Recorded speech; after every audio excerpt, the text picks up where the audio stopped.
Welcome everyone to another Games Talk Live. That's right. Today we're going to be talking about all kinds of cool stuff from, well, this past week. Mainly, really, we're going to get into Xbox, their phenomenal showcase, and just all the games we're going to be inundated with for the next year and a half.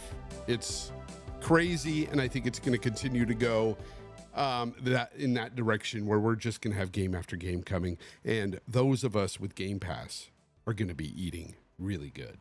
So, as always, my co-host, Hargeet. How are you doing? Great, man. That was an awesome showcase last weekend. Oh, yeah. We had Summer Games Fest, which I liked. A lot of people did not, but I enjoyed it. And then even IGN Live was pretty cool. And then we had that awesome Xbox showcase. Got to go to Giant Bomb at night as well. So yeah, it was a pretty good weekend, and we're back now to talk about what happened. So oh yeah, we survived. Let's get into it. You know, you know what? Before we get into all that, we're going to be, well, we've got to announce, of course, our guest today, RDX panel member. If you even remember what RDX is at this point in time, like. The Real Deal Xbox podcast, unfortunately, still not a thing.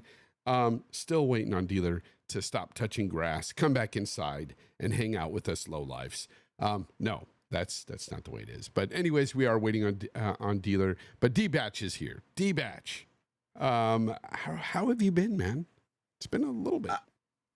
Yeah, man, I've been real good, and I gotta say, as an Xbox fan, what a roller coaster ride, because before the event that they showcased last week, which was the best event they've ever put on, in my honest opinion, the fan base, a lot of Xbox gamers, we were kind of in the dumps, and I was okay with certain things and I wasn't okay with certain aspects. And the most important thing with gaming is games, and that show delivered games. And you are right, we are going to be eating good. And I said this a lot on the RDX podcast, that once Microsoft gets all of their studios up and running, it's going to be game after game after game. And we're starting to see this now. And this is just the beginning of it. I'm just excited, and I'm excited to talk about all the games that we saw last week.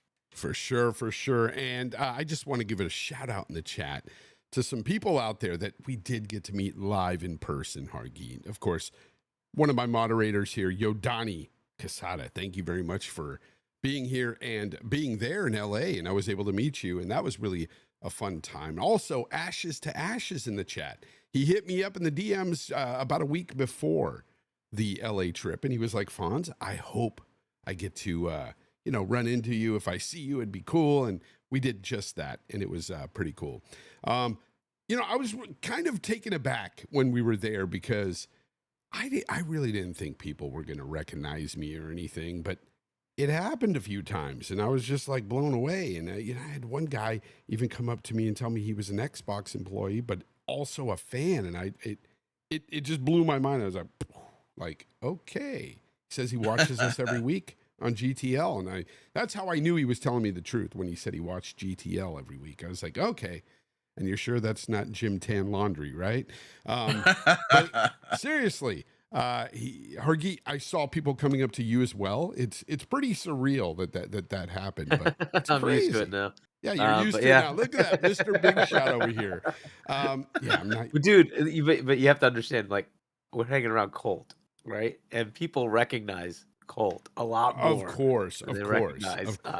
But, and so people walk up to Colt all the time. But no, you're very distinct. Like, people can see your beard. You just, I would be able to pick you out in a crowd, Hargeet. I'd be like, there's Hargeet.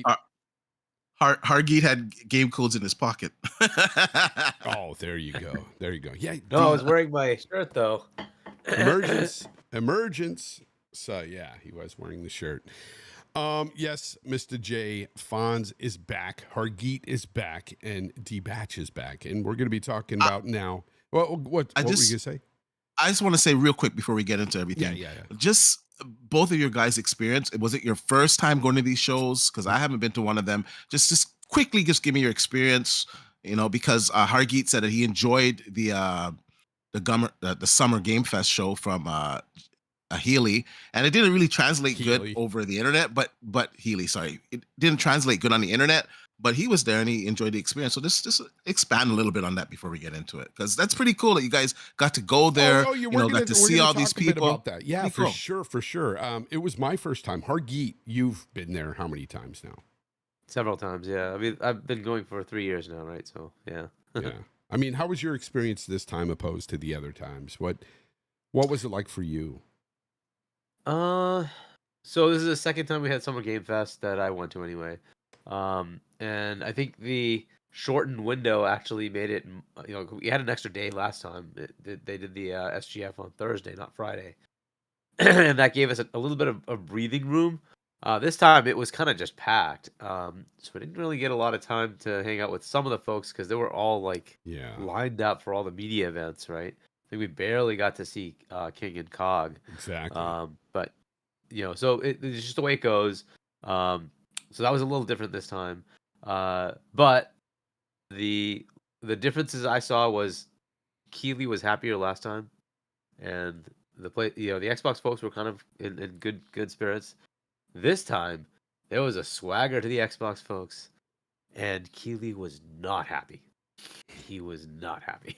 He did not look happy. And you know what? I want to talk just a brief second about Mr. Jeff Keighley.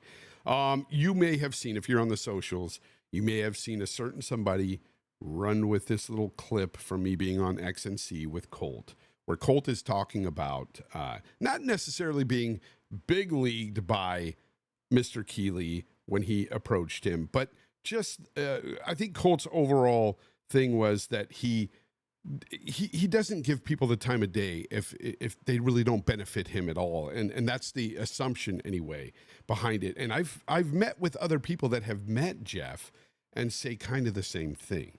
And so when I said he seemed like an uppity jerk, it's his demeanor. It's how he acts at these events and stuff. And this is what I see. He looks like a very unapproachable guy. I stand behind my words. I call it like I see them. And, most of the people at these events were really approachable, really nice. Unfortunately, Jeff just was not one of those people, in my opinion. I'm not saying that maybe he wasn't having a bad weekend, but what I am saying is that lots of other people kind of have the same idea about him after they've met him as well. I know people who met him several times and say the same thing. So whatever, I could care less what other people say about me or whatever, but I was very approachable. A lot of people, matter of fact, thought that, were kind of shocked at my demeanor in person. They thought maybe that I was just negative or, because that's what a lot of people know me as, like an old man here yelling at the clouds all the time. Or as Kay Asante in the chat, shout out to him, he likes to call me a curmudgeon. But you know what? Here's the thing. At the end of the day, I like to have a good time as much as anybody else. Yes, my demeanor, my smile sometimes may not always show, but inside, I'm a happy guy. And I was really happy with this event. Being there was awesome. Meeting you, Kay Asante, was cool. I met Sean, Labrie, freaking Donnie, Dante, Hargeet, Cog, King, Jez. I mean, everybody in this community that went. Ainsley, I met them all. Hung out with Colt all weekend. Ben Kenobi, great guy. That blue number, Holly, awesome person. And we had a great time out there. And I got to tell a story, though.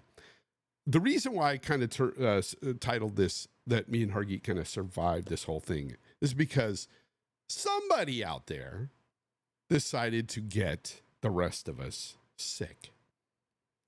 And we were all pointing at one gentleman in particular that I did meet, of course, John Clark from Xbox Era. That's it. Call him out. We were pointing at him because he actually came in on a flight sick. He had a fever and stuff. And we were like, wow, this is kind of crazy. But, he seemed cool. He seemed upbeat and everything. But yeah, so we got the Xbox Era flu while we're out there. That's what we've dubbed it. The Xbox Era flu. Oh, man. John's a nice guy, though. Shout out to John. It was great to meet him as well. And I have a different outlook on him and his brand and everything since I met him. He's a very brand driven person. He's a very goal oriented person. He was always trying to work out there, which a lot of guys were, like even ILP, always at work, always doing something. And it's cool to see that this community has individuals like that out there. Like, I'm not at that level. Hargeet's not at that level, but seeing with how they were networking and how they were meeting up, and they were there as media and stuff was really cool. It was really cool to see. I'm really proud of these guys, like ILP especially. So proud of those guys. They've come so far, and Cognito has become such a dynamic and charismatic host and an interviewer that he was walking down the line at Summer Games Fest interviewing everybody, and it was just so cool to see that he's just so comfortable with himself now. Not that he never was. I always thought he was great from the beginning, but he's gotten progressively better. I don't know, Hargeet, but it was really cool to see that kind of stuff happening right in front of us.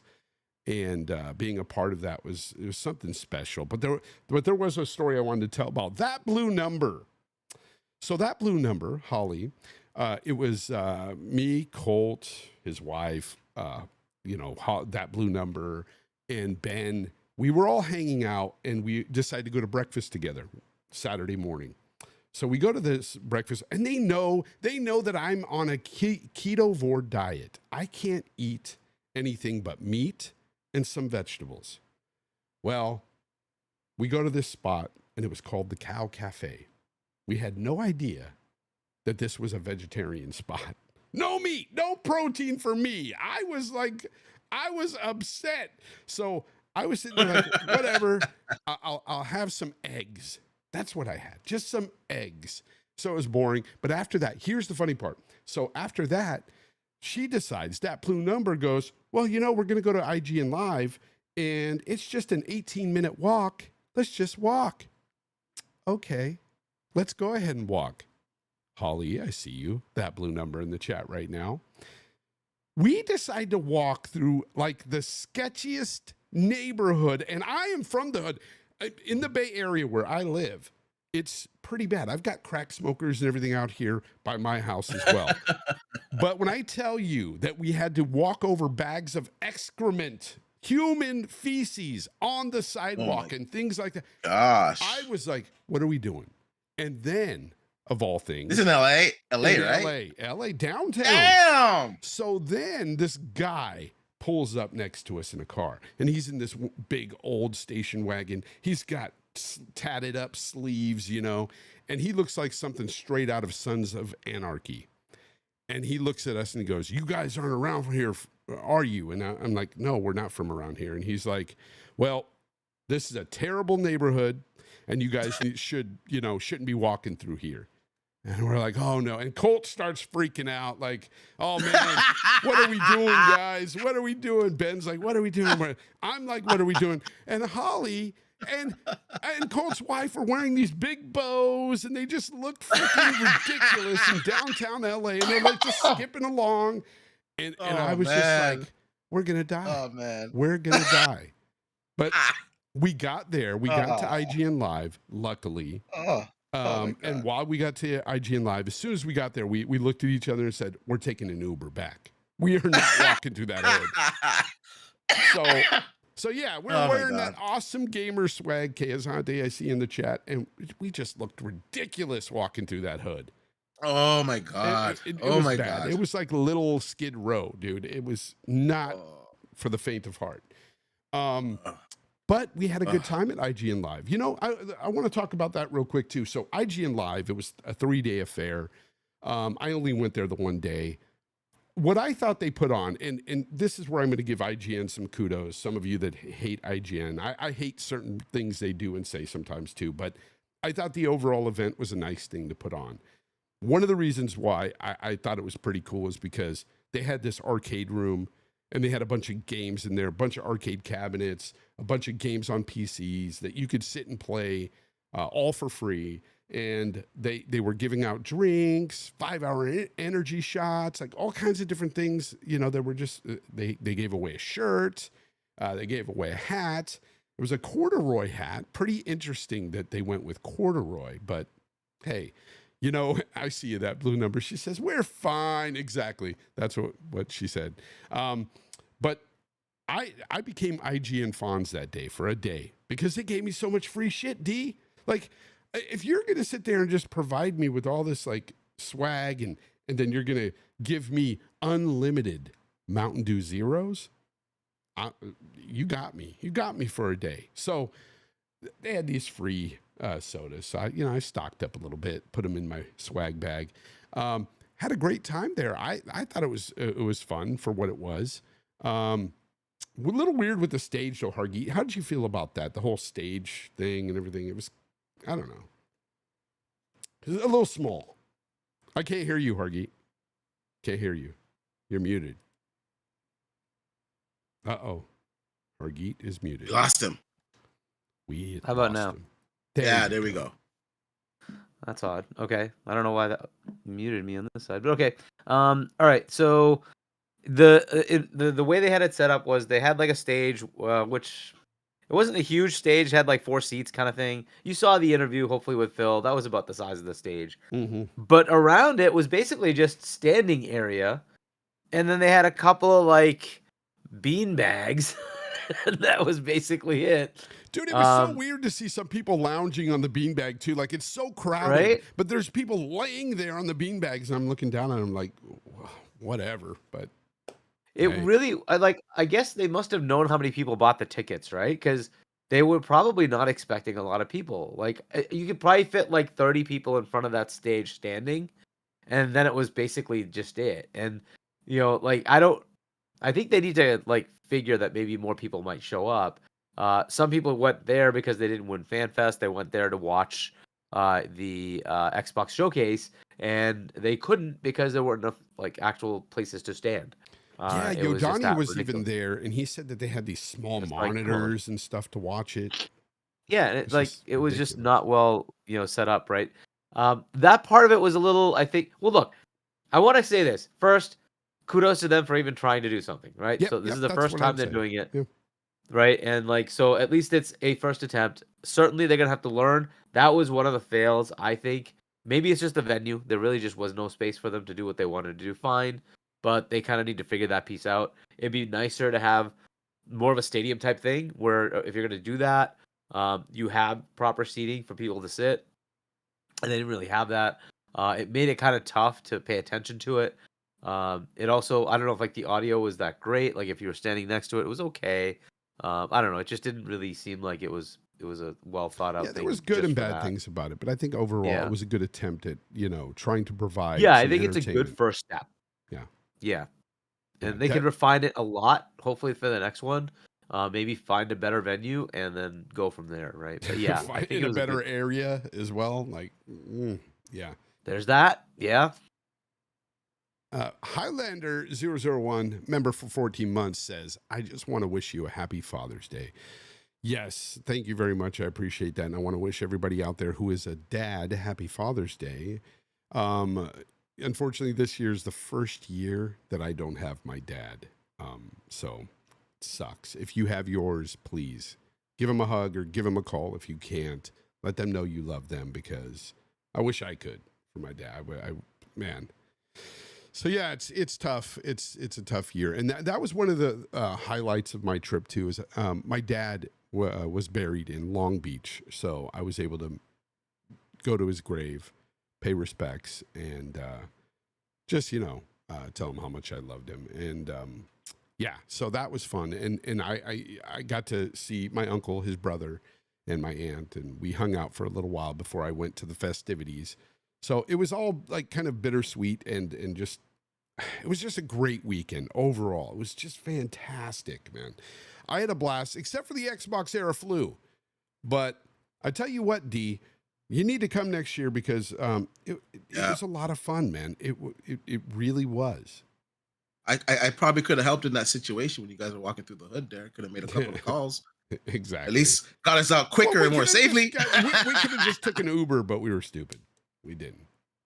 I can't lie. That's like a crazy story, and you don't realize how bad it was until you actually got to your destination. It's like, holy smokes, We got lucky there. Yeah. Oh, 'Cause we LA, knew it was bad. LA is not to be played. LA is not to be played with. No, that's for sure. we knew it was bad when it was, make a right at the human feces on the ground. Like, it was like, man, pretty bad. But yeah, so Summer Games Fest came. We were at the Summer Games Fest. They're live, and to be quite honest, I wasn't a big fan of the showcase. Was there any games there that you guys personally were like, "Oh my god, this is great"? No, Like, no, no. Nothing was really shown of importance to me, to be honest with you. And I think I streamed it, and when I was streaming it, I was saying I don't think it's Jeff's fault, really. no, I no. think a lot of these companies they were holding their own events that weekend, so they wanted to show their own games, and then you had Microsoft's huge event, right? And I just don't think he had access to a lot of the things that these companies are working on because they wanted to present it themselves. Like the Game Awards in December, it's a different situation. There's no other shows there. It's a good time for them just to get their stuff out, right? So it kind of is what it is. Like I'm glad that he did it because it kind of keeps that whole E3 feeling alive. And it Mhm. was an okay show. It just wasn't anything great. Wasn't anything to write home. It was forgettable. I can't even really remember what what was shown there. Yeah, there was a lot of indies, and there was a few that I did like that I was like, I'll try that. Yeah, But I don't remember them though. nothing was really all that memorable. They showed Metaphor there, I believe. They showed the Legos. Well, everybody remembered the Lego Aloy Sure, game, sure. Horizon, because of the talk around that. And Hargeet, Going to the Switch. you want to expand on the Lego? Oh, you can't. I can't hear you. So here you go. Okay, There you so go, there you yeah, go. for some reason my voice board thing is not working. So either way, all right, cool. So I liked the SGF. So I don't know like how it's such a bad show for everybody. Well, I can guess. You like a lot of You all indies. want AAA games, Yeah. right? I'm good with a variety of games, and he started the show by talking about how he's gonna, support indies. I think that's because he didn't have anything AAA, but that's fine. Though there were some AAA things here and there. Mhm. Yeah. But I love the show. It started with possibly the best announcement ever: Lego Horizon. Coming to Nintendo Switch day and date. All right, so Lego Horizon itself, that's fine. We've officially entered the world where PlayStation is a third-party publisher. And now you can't escape it. It wasn't done by anybody else. It wasn't MLB forcing their hand. PlayStation themselves decided they want to put their game day and date on PC and on Nintendo Switch. So, to all the ponies who keep coming at us about all the multi-platform releases, shut up. You're done. The days of having those exclusives is over. You're done. It's over. Don't even talk to me about it. I don't want to hear it. You're done. So, that alone was an 8. Right there, it was an 8. Now, they showed a whole bunch of other games I actually liked. So, among them, I'll talk about things like Cuff Bust and Killer Bean. Yes. Hilarious. Cuff Bust and Killer Beans were the two that I was talking about. I enjoyed. Yeah. Oh, Killer Beans. Killer Beans looked excellent, actually. Yeah. It actually The rolled only- under the. The only thing I have against it, though, is it's a genre I do not like. Roguelike. That's not my only issue with it. Not a big roguelike guy, but I could play it for a little bit, just like I did with Hades. Exactly. They had, for me, something really cool called Unknown 9 Awakening. Yes. This is a I'm game where looking they forward to had that. an Yep. Indian protagonist. Mhm. Looked awesome for me. Quidditch looked okay. But we'll see what it's about. They had Neva. They had a Civ 7 announcement. They showed Black Myth Wukong again, and it just keeps looking awesome. Yes, it's got delayed on Xbox, but whatever. We'll get to it when we get to it. Street Fighter getting M. Bison, pretty cool. And then the Fury characters, whatever, fine, fair enough. Metaphor showed up again, which is that coming to Game Pass? I don't even know. Maybe it is, maybe it isn't. I think it was announced on. I don't on the think Xbox that's stage, but I coming think to it might- Game Pass, but I'm looking forward to Metaphor. I think it looks interesting. Yeah, and then there were updates all over the place. Like there was Power Rangers game, right? It was like all sorts of stupid little like just You know what? Constant That was announcement. like that kind of is very nostalgic. That looks like one of those arcade cabinet games from the late '80s, early '90s. You know, the Teenage Mutant Ninja Turtle style game that we got Yep. recently, Shredder's Revenge or whatever. Kind of in that same vein, and just with Power Rangers. And if you're into the Power Rangers, I was a little older after the Power Rangers started on American TV, so I didn't care for it. But if you're into the Power Rangers, it looks cool. Looks cool. Yep. Which game is this? Yeah. So Power Rangers. It looked like an old arcade game, kind of like the Ninja Turtle game that we got on Game Pass. Oh yeah, that's right. Yeah, that looked pretty cool. Yeah, Yeah. yeah. But there was Yeah, nothing there at the show that that was mind blowing or anything. You know, Oh. that's I think what a lot of people didn't we'll get care into for. that specific issue later. But yeah. So I think overall, the first half was great. The second half slowed down for me for SGF. Yeah, It didn't really pick it up at the end. The last game they showed was good, but it's something we already knew about, Phantom Blade Zero, which is something they showed at the Sony showcase. I think it is a Sony exclusive, so I'm not sure if it's coming to everything. I think it's a Sony exclusive. yeah. I don't know. But either way, so that's really it, right? And it's like, well, okay, if they'd shown like something killer at the end, I'd give it a 9, but unfortunately they didn't. So I'm at an 8.5, which Wow. I think is pretty fair for them. But look, I like variety, and this is the thing. A lot of people just don't play indie games. You don't like it. That's it. Like 90% of that was not going to be for you, but it is for me. I like those kind of games. Another thing that's a problem, a lot of those games said Steam and did not say Xbox or PlayStation. Or Yes, I Nintendo. noticed that. I noticed. I And- noticed actually some games said PlayStation and Steam. I noticed some of them didn't say Xbox. I did notice that. Yeah, Phantom Blade Zero is coming to PC as well as PlayStation, so Okay. that's good. But That's it is good. PlayStation console exclusive. Okay, so I think that a lot of that also annoyed a lot of people, right? Because they're looking for those console games instead of just games.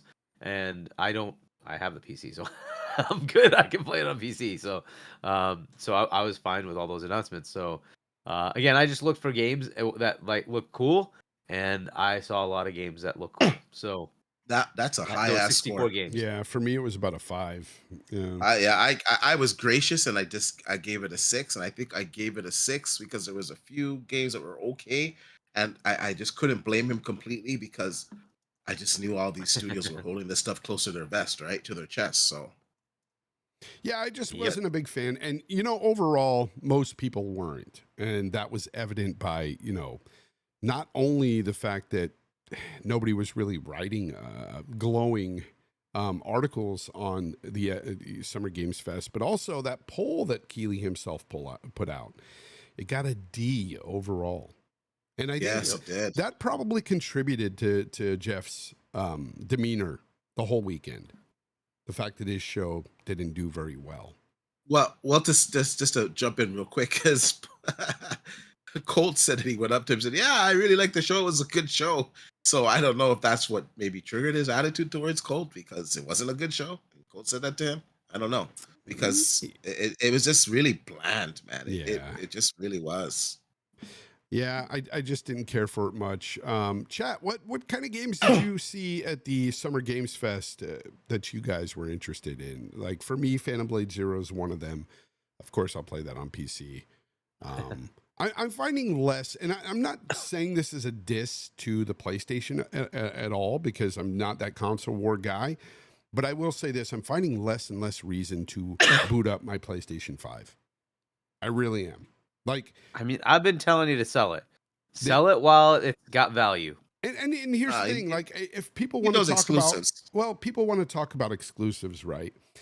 Well, if you're not getting hit by FOMO, you can wait on those because every game essentially will go to the PC from the PlayStation eventually. So that is a big thing that's happening. Now, So since they've made that statement, since Herman made that statement, not one announcement has not been on PC day and date. Not one, including the Lego game, which is not a live game. yeah, Like I'm certain I don't know that they've made the decision already that it's gonna be day and date from now on, right? I'm Venom will probably I'm be the sure next. God of War, those titles are not going to release them day and date. I Venom will be think the next game that they put out. That's not a live service game, right? Because the yeah, rest of the games, Concord, all that, those are all the live service games, right? They're yeah, gonna be those are going to live be day service and their date, games. day and Their date. day and date PC Marathon. Marathon's gonna be on Xbox. Yeah, So I think Venom will probably be the next one. I wouldn't be yeah. surprised it's day and date PC. I wouldn't be That's surprised. Well, as much as I want them to do this, and I really do. I think at this point in time, I think the best we're ever going to get is like 6 months out. They're kind of gun.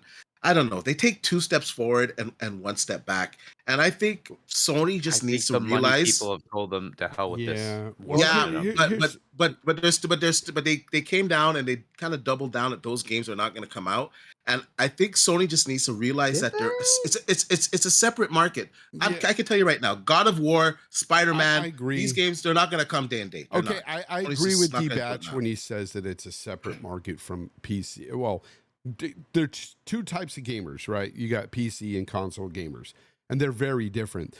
There's very few that blur the lines there and will buy a console, but most PC gamers will not buy a console for a exclusive that is timed. No. And so even if it's a year out that you got to wait for that PlayStation game, most PC Yeah. gamers aren't going to buy a PlayStation 5 for a year waiting on that game. They're so patient. They're so patient. They don't care. They're patient. With one big exception, maybe, and we'll see what happens when GTA 6 GTA? drops. We'll GTA, see what happens. 6 is an enigma for sure. Yeah, It's on its own, right? Yeah, that's Um, that's a different situation. Now, why I push back on they've made it clear they're not going to is when you listen to what Herman said, he didn't say they weren't going to do it. They said we're going to do something different. Mm-hmm. Now, what is that different? I don't know, right? He didn't just say we're not doing that. No, he just They're said gonna we have a make the different window smaller. strategy. They're gonna make the window We have a smaller. different strategy. And that strategy could be we're not telling the ponies that we're going to do this, but we're going to do it anyway. That could be the strategy. No, I honestly believe that the Hargeet. top. I honestly believe the top guys there. What? They truly believe that holding some of those games off is gonna move some consoles. They believe that, and it's just don't. asinine I think because it doesn't. I think the gaming analysts have already stated that where we're at with gaming consoles right now, they're really not going to move the needle much with like some game. It's not they're not going to sell more consoles that are forecasted anyway. And Yeah. matter of fact, they're selling less than they forecasted this year alone. Even PlayStation has admitted that. And yeah, it's 4 million or whatever less, but still that's quite a bit. Yeah. There's a stagnation with console sales, and this is not me saying it. This is the analysts. These are people that are looking at this data. I think the next big boost, and you're right, it's an enigma, is GTA 6. GTA 6 GTA will. 6 is gonna, But yeah. but it's like But it's you like its still own. get a lot of PC guys that will still not buy a console even for Yes, that. yes. They're gonna But wait. right? They're gonna wait. a few, they'll get like 5% that will bend though. Yeah. Yeah. Like, and I want to say Face 23 BKNY, by the way, he sends $1.99 and says, at Fawn, sell your PS5 already. Then that's it. It's not even a slight against PS5 Face. I don't boot up my Xbox either. Like, why? I have a PC and I'm playing the Xbox games there. Phil and company don't care where I'm playing their games so long as I'm playing it through Game Pass, and that's what I'm doing. I'm subscribed to Game Pass and I'm playing my games there. Now, if PlayStation had afforded me to play games through their PSN network on the PC day and date, that's where I would be as well with all their games. But they don't do that just yet. And I say yet still because I think one day they will. They will have their own launcher and everything. Mark my words, it's going to happen. And we are going to get less and less staggered releases coming from PlayStation for sure. We're already getting day and date. We're already getting day and date for Lego Aloy, which is crazy on Switch. What the hell? And Yeah, then I hear crazy. I see all these hypocrites when Xbox does it. Oh, they're putting it on other platforms. It's nothing. But when PlayStation is, that's to lure people to get a PlayStation. Like, can't make this shit up, man. Like it's unbelievable. Like Well, Sony is kind of going third party in a lot of ways. They're not maybe going as full force as Microsoft, but they are going there. And I do believe that eventually they're gonna get to day and date. I just don't think it's as close as people think it is. But the market is going that way. And like as someone, I got a business and I like to make money, obviously. And why would I limit myself to 30 million people when I can have 30 million and another potential, let's say 200 million gamers have access to my products? Why would I cut my foot off? It just makes no sense. yeah. Well, here's the thing. So a lot of people were asking about the Lego Aloy thing. Why isn't it on PlayStation 4? There's so many consoles out there, right? And if it's on the Switch, it could be on the PlayStation 4 easily. There's a reason for that. Of course, they want to sell the PlayStation 5. So anybody that wants to play this game on the PlayStation side, hey, you have to upgrade to that PlayStation 5. But here's the problem I have with that scenario. How many people are really going to want to upgrade to the PlayStation 5 for Lego Aloy? Not much. Not many. That's a bad decision. They probably already have That's a bad It's decision. a terrible decision. Yeah.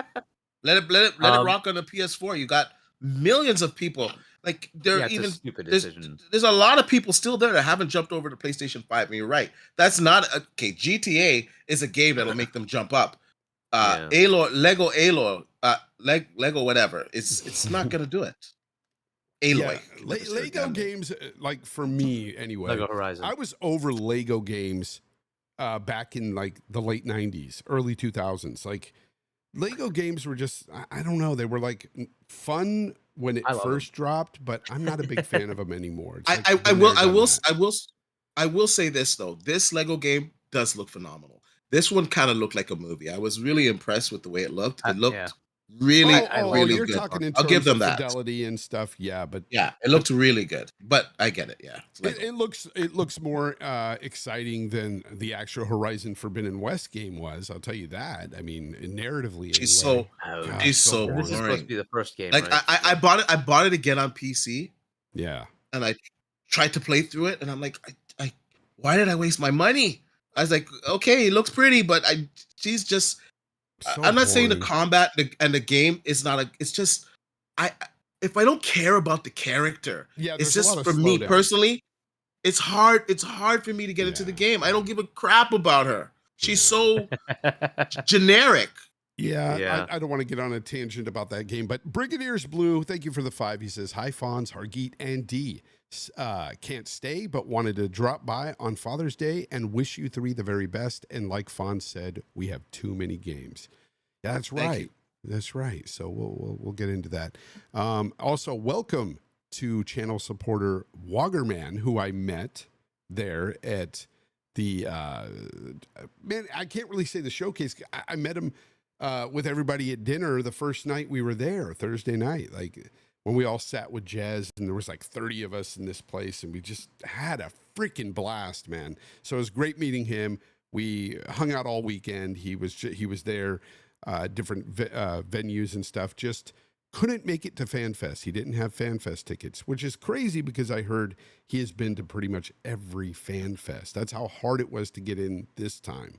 So wow, yeah, he's an OG. He's basically like the Temu Tim Dog. No, I'm just kidding. I'm kidding. Oh, come on.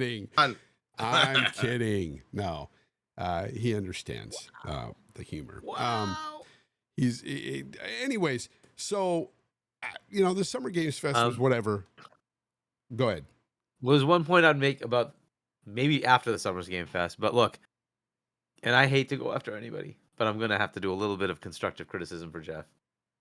Jeff put out, like, after Xbox Showcase, and we'll get into the showcase. Mm-hmm. The moment of the showcase, which you guys can come up with whatever you want. For me, it was the Doom announcement. Sorry, it was the Gears announcement. It was the emotional point of the entire freaking showcase. Yeah. And fans across the board, right? Whether you're a PlayStation fan, a Nintendo fan, an Xbox fan, or PC fan, they were all ecstatic to watch that trailer. Everybody was happy with it, except one person.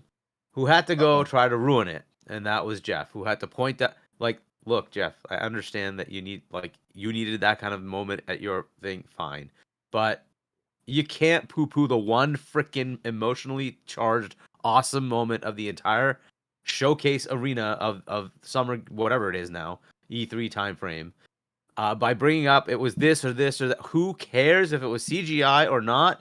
You should have shut up. You should just let it go. Let the fans have the moment. Why even create controversy?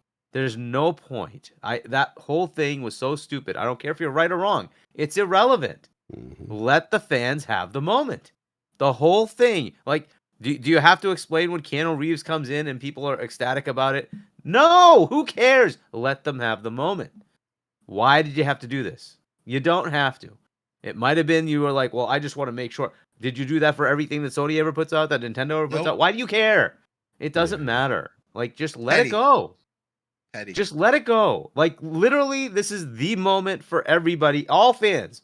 Like, you can watch the reactions. Go watch the reactions of PlayStation diehards who loved that freaking announcement, right? It doesn't matter. This was the moment of the entire showcase of everything that was shown in the summer showcase from your event, from state of play, state of play, all the way through. Why did you have to even bother opening your mouth? It was pretty bad. That show is pretty bad. It was State of Decay. I call it State of Decay. The continuing State of Decay. I'll add this to that. Yes, it was in engine, but this is running on Unreal Engine 5. Yeah. And after Hellblade 2, do we have any doubts on what Unreal Engine 5 is capable of doing? As Asante keeps pointing out, we're in a post-Hellblade 2 world. We don't know when cinematic ends and game starts. Come on. Well, like Hellblade 2 on my freaking rig, and I also play it on Xbox. Minus the 30 FPS on Xbox. Holy crap. That is the best looking game I've ever seen on a console outside of Flight Sim. Straight up. Yeah. And Flight Sim's like a different genre, so we'll just keep it there. I mean, I don't even care. I don't care if it was if the whole thing was CGI. Who cares? People enjoyed the hell out of it. It was not moment. though, so that was false. Yeah. It was really cool to, walk into that theater though at the start and like see, all the fans in the front. The way they had the seating was really weird, people. Like, so they said, okay, from letter A, they had all the seats numbered and lettered.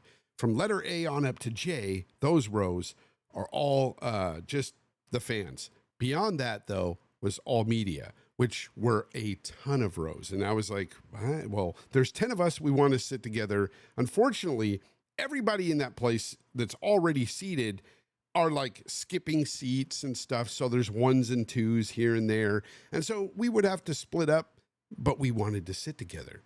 And the person, one of the ushers that was working the theater was like, no, you have to do this. You can't sit here in this row. This is for media. And we're like, but they're not going to fill up this whole theater with media. Can we just sit here right behind the freaking fans? No, you can't do it. And he was really rude to us. Next thing I know, I look over and I see Colt's wife talking to Greenberg. Greenberg comes walking over and is like, what's the deal? Blah, blah, blah. And he goes, no, you're not going to talk to my guests that way. These are my guests. And I'm going to call somebody and I'm going to fix this. He goes, you guys are going to sit together. And I was like, I started puffing my chest out a little bit. I was like, yeah, we're his guests. You hear us? So anyway, somebody comes up to us a little while later, a couple minutes later, and says, yeah, you guys go ahead and sit together right here. So we all got to sit together in a big row, me, Hargeet, just a bunch of us, Dante, Sean, Colt. We had a great time watching that showcase. It was amazing. Like, before I get into the games, the feeling of that room after about the third trailer was special. It was electric. It felt like people were so happy with Xbox, and it was palpable. You could feel the air. It was freaking amazing. Everybody had a good vibe. Everybody. And it was so funny because at times, in between the trailer, it would get quiet before the next trailer came on. And I used the opportunity to yell things. So I may or may not have yelled certain things that I'm not so proud of and that I'm proud of. just because I was having fun with the moment. And one of those things got put in an article when I yelled. I yelled too many games at one point because they were showing so many games and day one into Game Pass. And I was like, I can't keep up. You're telling me all these And games of are course, coming out. PlayStation sucks. Yeah. You said And that too, you which got is in my that- video. You got that in your video when I yelled, PlayStation sucks. And people were laughing. But nobody has the video of me yelling too many games. And I wanted that one because it was true. People were like, yeah, gosh, it is a lot of games. But when the show started with COD, I'm like, whatever. It's COD. It's a big force to be reckoned with. I get it. But right after that, actually, let me pull up some stuff. I want to pull up some gameplay and stuff and show it on the screen. Or I'm going to show the showcase. Why not? Well, let's talk about it. COD. Did you guys enjoy what you saw of COD? I did. Yeah, Dee, speak on it, man. As a COD player, I'm really excited. I'm excited for the Omni movement. And I know it sounds kind of gimmicky, but you're going to have a lot more precision. Yes, you're going to be able to move like a real human being, like an operator, and it's going to look better visually. But from a strategic point of view, it's going to be better because you're going to be a lot more accurate. You're going to be able to get to that position a lot quicker, right? So I'm excited about that. I'm excited about this. Look cool. Like they did change up the movement. Yeah, I like. Yes, the gunplay looks good. The graphics looks good. The engine looks good. The story looks good. They got so many modes in the multiplayer. It's just round-based zombie is back. Like, man, and like it just blew my mind that this is going to be in Game Pass day and date. And I'm gonna go on the record and say this now. You can bookmark this. When this game hits Game Pass, you're going to see a surge in subscribers, 100%, because you're going to get the console guys, you're going to get the PC guys, and Call of Duty is not going anywhere. And I'm just so excited. And this is just one of many games going into Game Pass. And I've always said this, once Game Pass has their games flowing, that's it. It's over. It's a wrap. So you're not going to be, okay, I'm going in for Call of Duty and I'm going to jump out. No, because then you're going to have Stalker to play. You're going to have Fable to play. You're going to have all these other awesome games to play. And right now, I think it's the best value in gaming, 100%. Much less with all of these games that are coming in the next, year and a half. It's just crazy. But yeah, COD impressed me, man. Excited for it. Yeah, I was looking at the situation like, because we, us being on RDX the year prior, ever since early 2022 on RDX, we were talking about when they were about to, or they were going after ABK anyway, early in 2022. We were talking about how when they get all their shit together and their studios start pumping out games, we are going to be inundated with so many games in the Game Pass. It's going to be too much. And that's a good problem to have. When I say it's too much, hey, it's not. Keep them coming. I want even more. But it's amazing to have that issue because honestly, if I put a game in my backlog or several games in my backlog, it's games for me to go to when I've got the time. And I always want a new game, a fresh game to play. And it seems like with Game Pass, I was just about to cancel my Game Pass before this showcase. I'm being honest. No. I was looking at the situation. I was like, I don't think anything's coming for me. The way Hargeet was talking to me, telling me, yeah, I don't think Game Pass is for you, bro, because you're complaining about the games that are in there and stuff. And I'm like, yeah, maybe not. And yeah, then this showcase happened. And I'm like, no, all these games that they're showing. There was I counted at least 17 that I'm looking forward to playing coming into Game Pass between now and next year. 17. Listen, awesome, man. That's Call of Duty. A lot of freaking games, man. That's awesome. Call of Duty, Indiana Jones, Gears of War, Doom, Avowed, Flight Perfect Simulator, Dark, Stalker Fable, 2. Stalker 2. Yeah, exactly. Mixtape. Holy shit. I don't even, okay. Hargeet's going to appreciate this. I'm not a big indie guy. I do play indie games if they meet my criteria. Mixtape meets my criteria. That game looked incredible. You know what? Perfect Dark is coming. You know what? Let's slow it down a little bit. We've got Hargeet. Do you have a list of the games that they showed? Off chance, I do. Okay, I do. So the second game they showed. What was that second game they showed? Was So this technically, the second game is Doom. I think that really Doom? was supposed to be the first game. But Doom. and I want to call out this one thing too. Phil started this off, didn't he? And he's like, because he's proud of this moment. Let's just be honest. He's proud of this moment. And he's like, yep, I'm showing you COD, and I'm going to show you my next new game, and here it is. And it's Doom. So that was, Phil started this off. And you could just tell they had like a different like demeanor and swagger going with this showcase. Oh, for sure. For sure. And so yeah, Doom, which showed up, it showed up pretty well. Yeah, so Doom. All right, we're about to see Doom. Let's skip ahead to Doom. Where's Doom? Okay. We'll get into some Doom action. I want you guys to see it while I talk about it. Now, when this started to show, immediately I knew it was Doom. It just, come on. We know the way it looks and stuff. But the shield really threw me for a loop. I was like, what are we going to do with a shield? That's kind of weird. Ah, man, what was I wrong? When I saw that like chainsaw looking thing come out of the shield and him throwing it around like Captain America, I was just blown away. The skull gun that just chews through the skulls and spits out all the little pieces of bone. It's like they are coming up with new ways to entertain us in their games that we didn't even think about. Like none of us thought about doing something like that with skulls and chewing them up and spitting them out. And, you've got a chainsaw shield that you can throw around. None of us would have came up with this for Doom. But kudos to the team for just coming up with these ways to really, really, really make it just something brand new. And that thing that it showed right there, I don't know what that is. Is that some sort of big mech or something? Yes, it's a giant mech. I guess to fight the big demons. I gotta say, when's the release date? Did it get a release date? Like an actual It just says coming date? 2025. That's all. 2020. So this is coming out in 2025, and it's already looking like this. Dude, I'm telling you, Doom is one of the most Doom Eternal, Doom 2016. They are some of the most optimized games on console, on PC, Facts. wherever. Facts. They know what they're doing with this franchise, so I have no doubt it's going to be amazing. By the way, Sith Lord, I see you member for 8 months, says, Happy Father's Day, Fonz, my favorite Xbox dad. And thank you very much.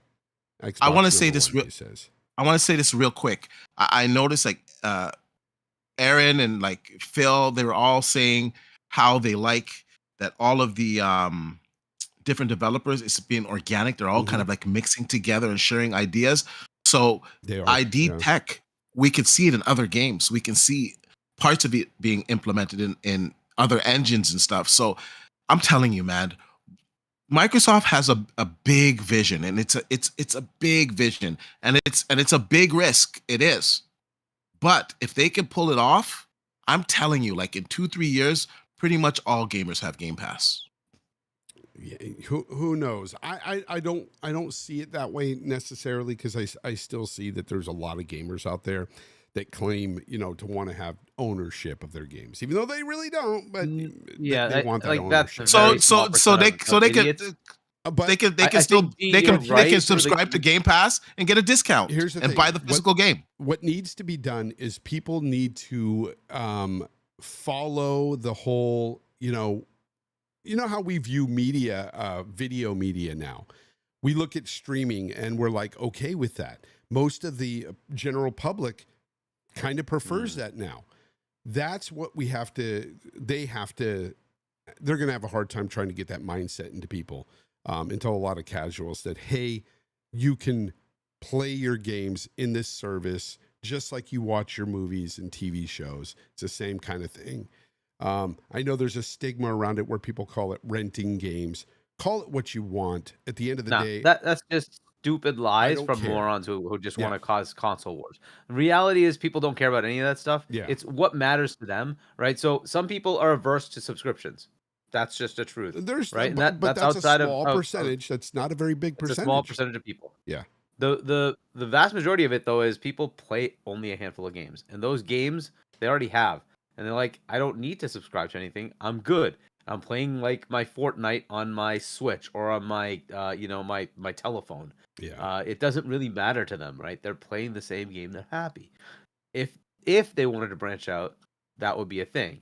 Not a lot. If you, I think there was a recent stat that showed only 8% of gaming is outside of the big core casual games, right? And we're talking like a handful, like 6 to 10 games, right? 6 to 10 games just cover the rest of it, 92%. And then 8% covers all these other games that you saw, right? Yeah. So that market is who you're going after if you want to get Game Pass, because Game Pass is about variety. It's not about the core games that you can, most of them are free to play, right? So even if you wanted to buy COD, it's, whatever, you pay your $70 and you're done, right? Mm-hmm. So that is the problem that they have to overcome, right? Is do they get more gamers to say, I'll branch out beyond those casual games? Cool. Then Game Pass I makes still sense. say that there's a lot of gamers out there that are okay with subservices that are still not on board.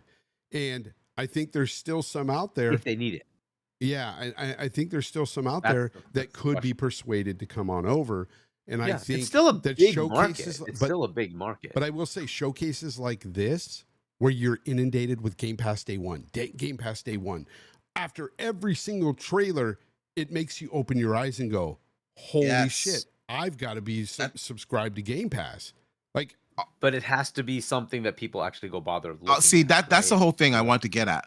I think once you have these games cranking out and they're good games, and from what I saw, they all look like they're good quality games. So now you got the graphics, you got the story elements, you got the first person shooter, you got the third person action adventure, you got the RPGs, you got everything, right? And these are all good titles. Gamers are going to start talking about that, and word of mouth is going to get out. And like, oh, have you played that game? No, I haven't played that game. You can get in Game Pass, really? Da da da. Like, as corny as it sounds, that's how these games get traction. Helldivers 2, I had no interest in Helldivers 2. Everybody wouldn't shut up about it. So I said, okay, let me try this game. And I went out and bought it. I know a lot of people with Elden Ring. People say, oh, it's like a Dark Souls game. I don't want to play it, this and that. People, maybe it wasn't their type of game, not their genre, because people were talking about it and they wanted to, be a part of pop culture and that moment, they go out and get it. And I think Game Pass has the potential to be that, because the variety of games that I saw was incredible. But not only was the variety incredible, and we're going to quality go through, was incredible. We're going to go through them as well. KJ Wars 85, member for 11 months. Thank you very much. He says, what up, guys? What up, KJ? Good to see you here. Yeah, going back to this though, let's go back to the showcase. So State of Decay 3 was shown. Now here's the thing. So we're using Unreal Engine 5 here for State of Decay 3, and honestly, it looks much improved over the last game. However, big time. I want to see more gameplay in it, because I want to see if those animations have indeed changed. It seems like they have, because watching this lady walk up into the car now and stuff, it looks like smoother. Yeah, it looks smoother. The running animations look smoother. They don't look as kind of bouncy and cartoony. The one thing that I will take away from this, though, for me anyway, and I whispered, because Colt was sitting beside me, and I whispered to him as this was playing, I go, they have full-on dismemberment, because they do. So you shoot somebody in the heads will roll off. You shoot somebody in the kneecap, it'll shoot their, leg off. Just the arms. I like that kind of pinpoint accuracy in these types of games. I like that. From what I saw, and I'm not Digital Foundry, but from what I saw, the animations look like they're completely different. They don't look the same at all. They're different. And I just I watched when she climbed up. I watched when she was climbing up on the truck, and how her joints were. It looked like almost like it was recorded. You know what I'm saying? Like their movements. So I don't know. It looks really good. I'm excited about it. I thought it was a huge improvement over the previous one, and the previous one was a pretty big improvement over the game before it. It was still a little janky at times, but it was a lot better. So they delivered, man. I'm telling you. I've told you guys this a million times. Unreal Engine 5. Crazy shit can be done with that, man. Yeah, Unreal Engine 5 is turning out to be just the juggernaut that everybody was hoping it would be. And they keep working on it. So they've got 5.3 something out now of the engine, and it's very good. Like it's getting to the point where it's easier for these devs to work with, and that's all we can hope for. going forward because it looks phenomenal. You can do so much with it. Danny Passion Official, thank you for the 2. He says, Happy Father's Day. D, Danny. no ponies allowed, he said to you, D. Danny, stop it. And God Stop it, dude. Emperor Sofa King says, for $2, says, GTA 6 will flop, in my opinion, and it will be devastating. You are smoking more crack than the crackheads we saw in LA. Way more. That blue number, welcome. Welcome to Supporter Holly. Appreciate you. I think that's all the ones I had. I think I got them. Biff Rinaldi, member for 18 months, says Metal Gear is going to be fire. We'll get to that. So we are now looking at, of course, Dragon Age. What is this? The Veilguard, I think it's called. The Veilguard. It was at one time called like the Wolf something or the something with wolves. But anyways, this is what we're getting, Dragon Age. And this is a very polarizing game. Some people loved what they saw and what they've seen since with the gameplay, and others just do not. How do you feel about this game, Hargeet? Okay. So, look, there's an extended view of this as well. Some people just don't seem to like it. Like, I don't mind either of the those 3 of them, right? 3 Dragon Ages so far. Some are better than others, but I liked all of them. Me too. It was fun for me. So I'm expecting more of the same. Look, the big question mark here is BioWare even BioWare anymore, right? And yeah, we'll see, right? So hopefully they do a good enough job and it's compelling enough to keep playing. Yeah. The other beauty is, again, this is going to be in Game Pass. It's an EA game, so yes, it won't be day and date, but it'll be in Game Pass. Eventually. So if it's not one that you want to pick up immediately, you can just wait. It will eventually show up in Game Pass and you can try it out then. But if it's something that you're interested in, it doesn't look bad to me. I know it's fine. But yes, I think people were hoping for more. I'm just expecting a game, so my expectations aren't that high for Dragon Age. I guess if you're a Dragon Age fan, then I'm a fan. I'm a fan of Dragon Age. I'll say I will reserve that for Mass Effect, where I expect more. Simply because Mass Effect is in my pantheon of the top echelon games that I've ever had, right? So if I'm gonna have another Mass Effect, I just hope it is in that same vein. I want it to be a stellar game, right? So that's the one I'll really hold out. But there's a few things about this game that I'm kind of 50-50 on. And that doesn't mean that I'll necessarily not want to play it, because I do. I'm a fan of old BioWare, and one of the reasons why I say old BioWare is because we don't have a lot of those devs that were there originally with the Mass Effect trilogy. And I kind of liken this. I told this to Colt. I said, this kind of reminds me of what Andromeda is to the Mass Effect series, kind of in the same way. Like this Dragon Age game is kind of like that. It's kind of like an outlier because it's not part of that old team. And you could tell there's a lot of differences between the original games. They were more serious toned, whereas this had a lot more I don't know, even the dialogue was more recent than what you would expect from a game set in those times. I don't know. I know it's a fantasy game and all, but it just doesn't seem right with certain dialogue and stuff. But in any case, the we'll see, right? The gameplay though could save it for me. So if the gameplay is fun and the gameplay looks, did you see the extended look or did you just watch and it looks interesting, so I want to play it, right? I want to try it because if the gameplay is good, I'll be there. I'll play the game day one. It's in game. It'll be eventually in Game Pass. So Yep. Dee Batch, and to the point of reach, I just wanted to point out. So this the showcase itself, official video stream was 3.9 million views. Just to put it in perspective, SGF has 27.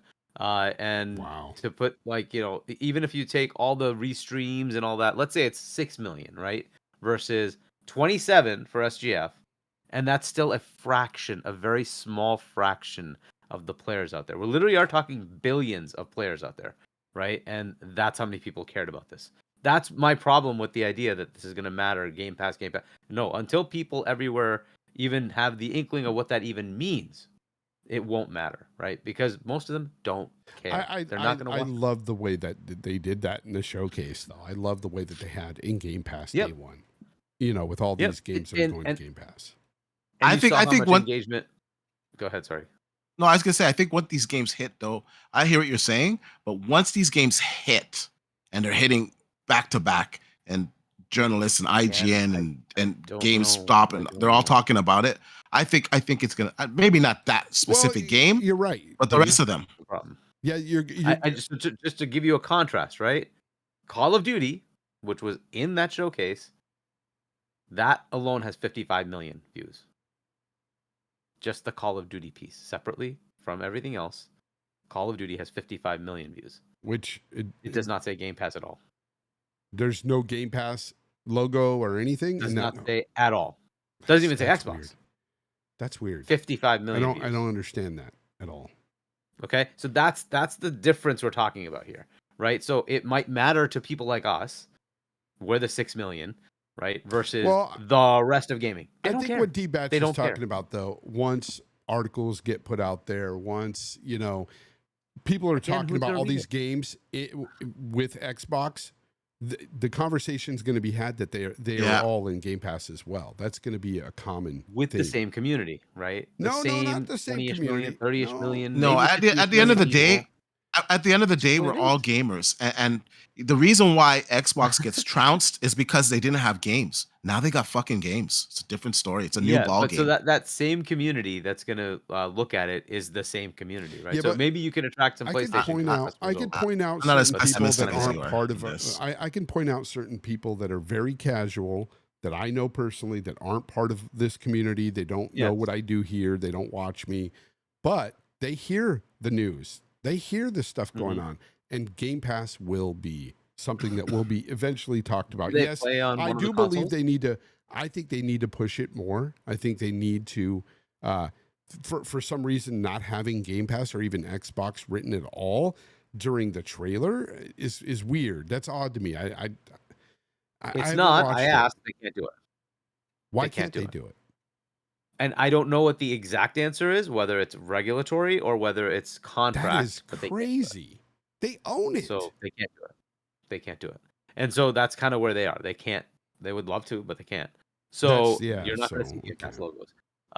So now those same folks, do they play like beyond the casual games? Like they'll play like a I'm Spider-Man. talking about a God of CODs. I'm War. talking about Fortnite. I'm talking about those types of Yeah, games. so they're casual Very players. casual. Very Yeah. casual.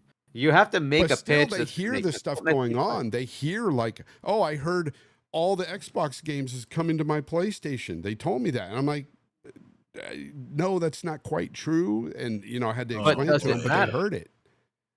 But does it matter? If it They're would not going matter to buy it to some anyway. people, They're not going to buy it it's, anyway. it's going to matter to certain people if Yeah. they find out, oh, COD's going to Game Pass, and I could play all these other games as well. Maybe they like it, some of these other games, or interested. They don't want to buy them. Just like we own a PlayStation because we want that hotness whenever it drops, people will want that Game Pass for that hotness when it drops. Once they're consistently doing that, and it's a known many thing. people I is think here's the thing. I think you have a. I think it's gonna grow. It's gonna grow. I think you're being a little bit pessimistic on it. I think it's you're gonna a grow. little too hard, or you're a little bit too diehard with your stance on how certain gamers won't expand their repertoire. How do you say that? Like they won't expand because of Game Pass. Now, here's the thing. Somebody like me who likes mostly big AAA games, right? There's a lot of games I won't buy that is in Game Pass, but I'll think, oh, that looks neat. Let You're me try already it. 20 steps ahead of the other. But then I try it, and then I'm like, wow, I like it. So I start to branch out and play more games. I think there's a lot of people out there that are like me and more inclined to try something like a subservice if there are games in there that look appealing at all to them. I'll tell you this: It's not billions. I'll tell you it's not Expedition 33 is not my type of game at all. See, all. I Not think it even looks good. freaking close. I think it looks. I good. saw the trailer and I got sold on it, and I want to play that game day one. So it's not in my box. It's not in my box. I'm telling you, when you produce something that is compelling to a gamer, they're gamers. So it's like a crack addict. You show a crack addict good crack, they want it. Gamers, you show them good games, they want it. It's as simple as that. And Microsoft just has to deliver on these games. So we know these games are coming. They just got to be good games. And from what I've seen, there's nothing indicating that these are going to be duds. I don't see any Redfalls here, because Redfall from the beginning, I didn't like it. I don't see any games here that are like that. And everyone's just talking about, like, was it South of Midnight? Yeah, we'll get into that, D, when we get to the Oh thing, man, but yeah, sorry. I'm frothing from the mouth. Sorry, man. But yeah, I do feel like that. Yeah, Hargeet, I know you're right that some people that do play just COD or just Fortnite, they're not really the target audience for Game Pass. I get that.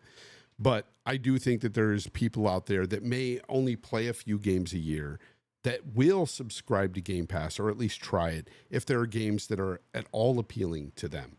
I know for me, like, there's a lot of games that I would definitely not buy that are in Game Pass that I like. Yeah.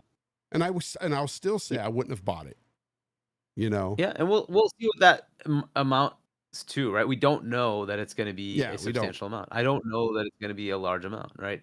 Like, from what I gather, those people who really only play COD will really only play COD. That's it. They don't care. That you could gift them $10,000 worth of games. They're not going to turn it on. They will only play COD. They don't care. That's just the way it is. Mm-hmm. If you're a Fortnite or Apex, that's it. There are people that are really just that. They don't care about the rest of it. Now, some may. Most of them won't. And that's unfortunately just the way it is. People pick and choose the thing they want. And unfortunately, the majority of it is free to play. So you kind of just have to deal with that. Having COD in Game Pass may be cool, but it may have no effect. I hope it has a huge effect, but I'm just pointing out that that may not mean anything. You still have people out there who keep detracting against it to say it's renting games, which is a small percentage of people who cares. Fine, whatever. But there are people who also just hate subscriptions because they've gotten sick of it. Yeah, Like, of course, I got there's Disney, people I that got hate it. Hulu, I got this, I got that. I've Netflix. I don't want any more subscriptions. I hate subscriptions. That happens too, right? But we'll see what happens, right?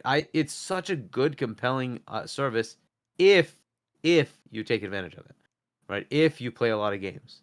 If you don't, you'll just say this is a waste of my money. I don't care. So that's kind of the problem, right? By the way, even if it's cheaper, let's say they gave it to you for less than $60 a year. It costs you more just to buy the game. Wow. They'll still question it. We'll see. Because people just don't want to do it. There are some people like that, but I don't think I think there's a lot of people out there. I hope that will. Like they double it. That'd be awesome. But I don't know. Yeah. We'll see. Hargeet some guy named Hargeet Chunny just decided to super chat a game code in the chat. He says, speaking of niche games, Shin Megami Tensei 5, I guess. Shin Megami Tensei 5. Deluxe PC, Xbox, US, wherever. It's all there for you to copy down. Yep. So, of course, during the showcase, they showed Starfield. I guess that's the DLC coming. And, of course, Fallout 76 DLC as well. And here's the interesting thing. I guess Starfield hit 14 million players. So a lot of people are saying that's not good enough. Some good numbers. But that's good numbers. Yeah, like 14 million is not good enough. Yeah, some people are out there saying that. It's ridiculous, right? But you're never. It's on 2 platforms. That's great. You're never going to. You're never going to get these guys to get off of Xbox. Certain guys, anyway, off of Xbox's back. Yeah, you're not. Like, well, to be fair, if PC people expect it to do well, I guess Skyrim did really well, right after 10-ish years being put on everything. Exactly. 14 million is not to sneeze at.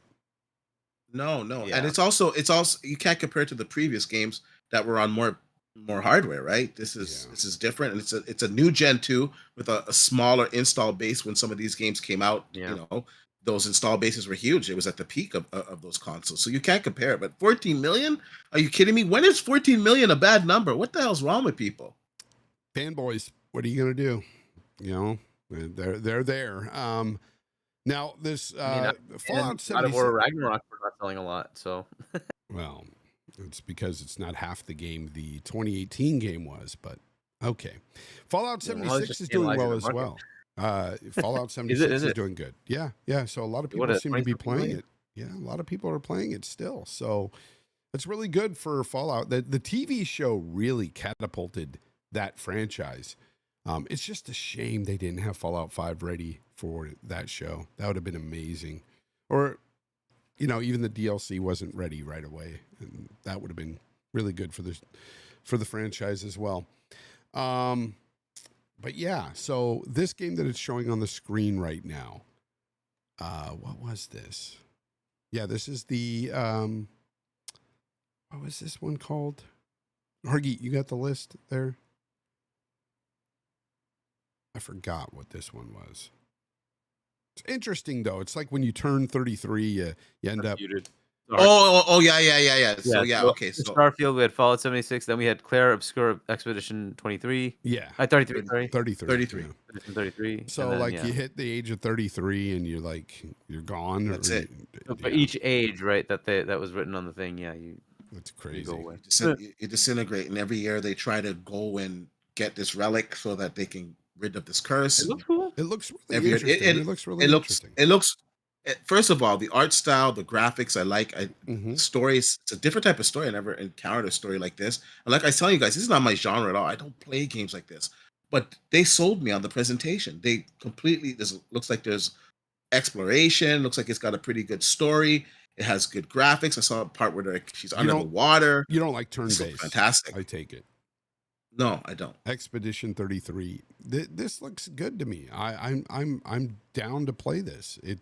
I don't mind turn-based. I like Final Fantasy games and stuff, so I don't mind. But this is so Final Fantasy is stylized though. amazing The 20, style of The this is style incredible. to me, it's Yeah. it's better looking than a Final Fantasy Yeah. or whatever. I like Yeah. this style By better. far. Yeah. Yeah, it just looks good, and a lot of turn-based fans out there, RPGs, are really looking forward to this game. So that was pretty cool to see that there. I was happy with that because I never seen that before. I think that's the first time they announced it, right? Yeah. think Nobody knew so. about it. We didn't know. So many of them we didn't know. Brett Bingham in the chat says, Fonz, so Expedition 33 is a video game based on Logan's Run? Now this game, in-game footage right here. Now this is South of Midnight. Now when we first saw South of Midnight when it was announced, I really didn't care for what I saw. I was just like, I don't know. We'll see what it's like. I wasn't expecting much. But having seen this, and then even the stop motion animation or this like every few frames is cut out or whatever they're doing to do this kind of stylized look, I still like the look of the game overall. I think that fish looks amazing. I think the character looks cool. Just the environments, the world looks awesome in my opinion. But it's yeah, go ahead. No, finish. I'm sorry. It's when they showed the gameplay that sold me. I was like, oh, third person, action adventure, magic. Yeah, I'm there. I'm playing that game for sure. It just looks so good to me. Dee, what were you gonna say?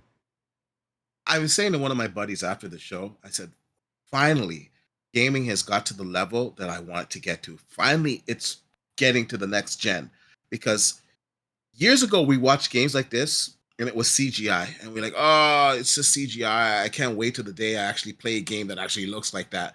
And we're finally realizing that where the games are blurring the lines, that people are saying it's CGI, it's not gameplay. And when they went to gameplay, when they cut to gameplay of this trailer, my mind was blown. I couldn't believe what I was witnessing here. This game blew away any expectations that I had of it.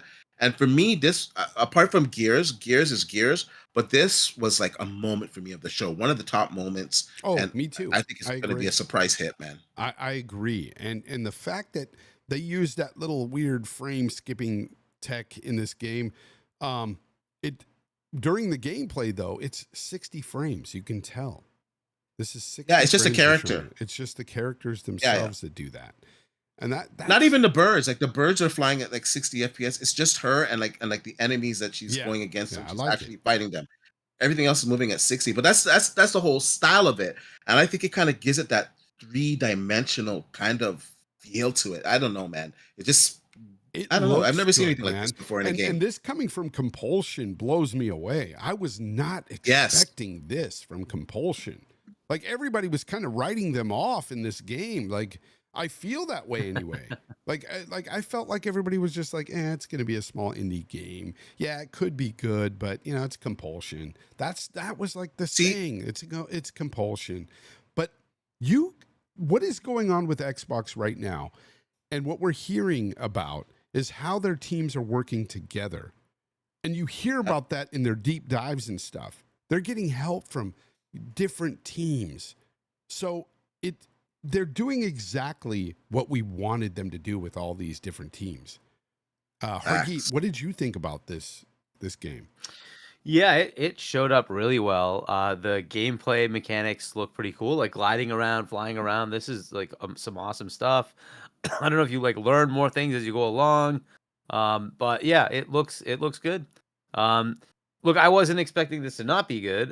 So I guess again, for me, all You games like a are lot of pretty good indies. until I Yeah, play them in a yeah. yeah, so until I play it and I find out like it's just not for me, fine, fair enough. But so I was looking forward to it anyway. But what they showed me just made me even more excited. This looks so fun, so I can't wait to play it. I don't know if it's gonna be a long experience. I don't care. It'll be fun for me. And this one is slated for next year, right? So Yep. so we will get this game pretty soon. So Dude, yeah, next year, and it looked it great. It looks showed great. up. It's awesome. Yep. Yeah, we still got time. They still got time for polish and everything, but the game already looks amazing. Um, I don't think that's the problem no, anymore. I no, think games might even be ready, yeah, and they just don't have the time slot to put that it could in. be. That could And be.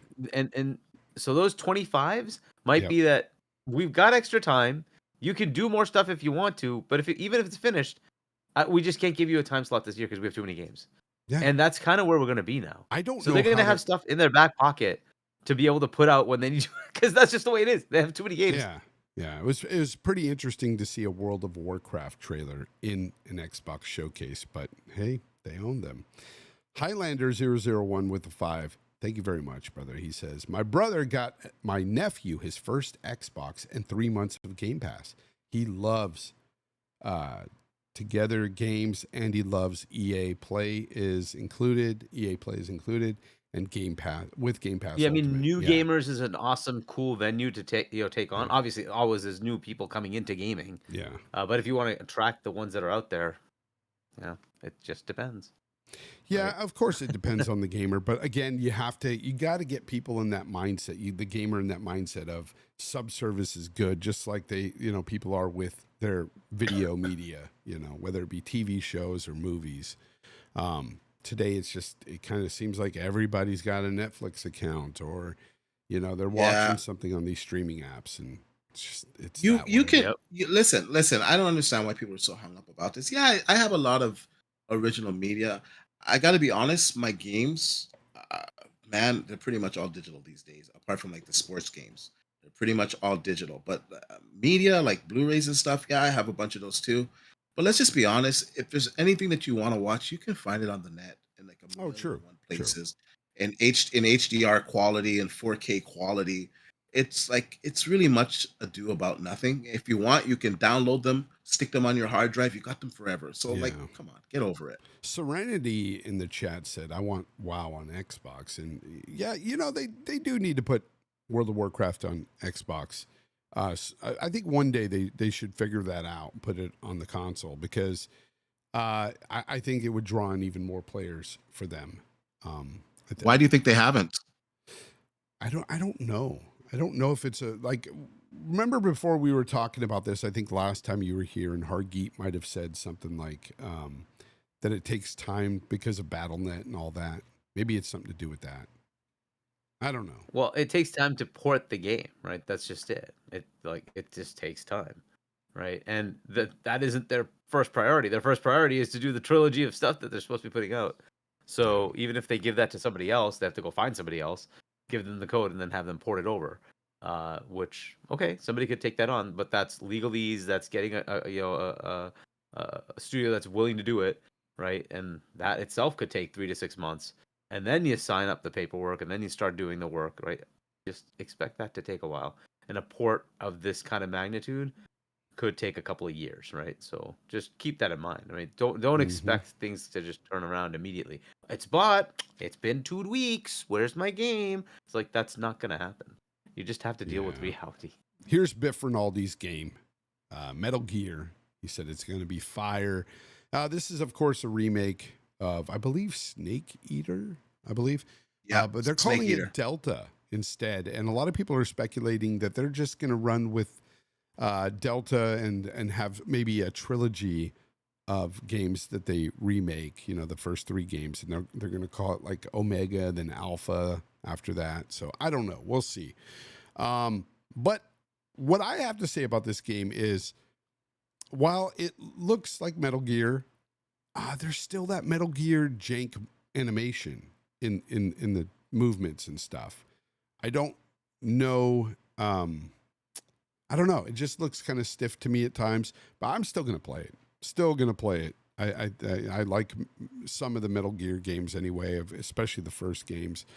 So I'm definitely going to play this one. It was when I hit Metal Gear Solid 4 that I started to wean off of the series. Like, it got weirder and weirder as it went on. 4 and then 5 was so weird. I was like, I don't even know what's going on anymore. Was so bad. Dude, I like 5. I didn't like 4. Really, Snake Eater was a classic though. Yeah, exactly. Snake Eater was a classic though. But yeah, it's just I don't know. So you guys are gonna play this or no?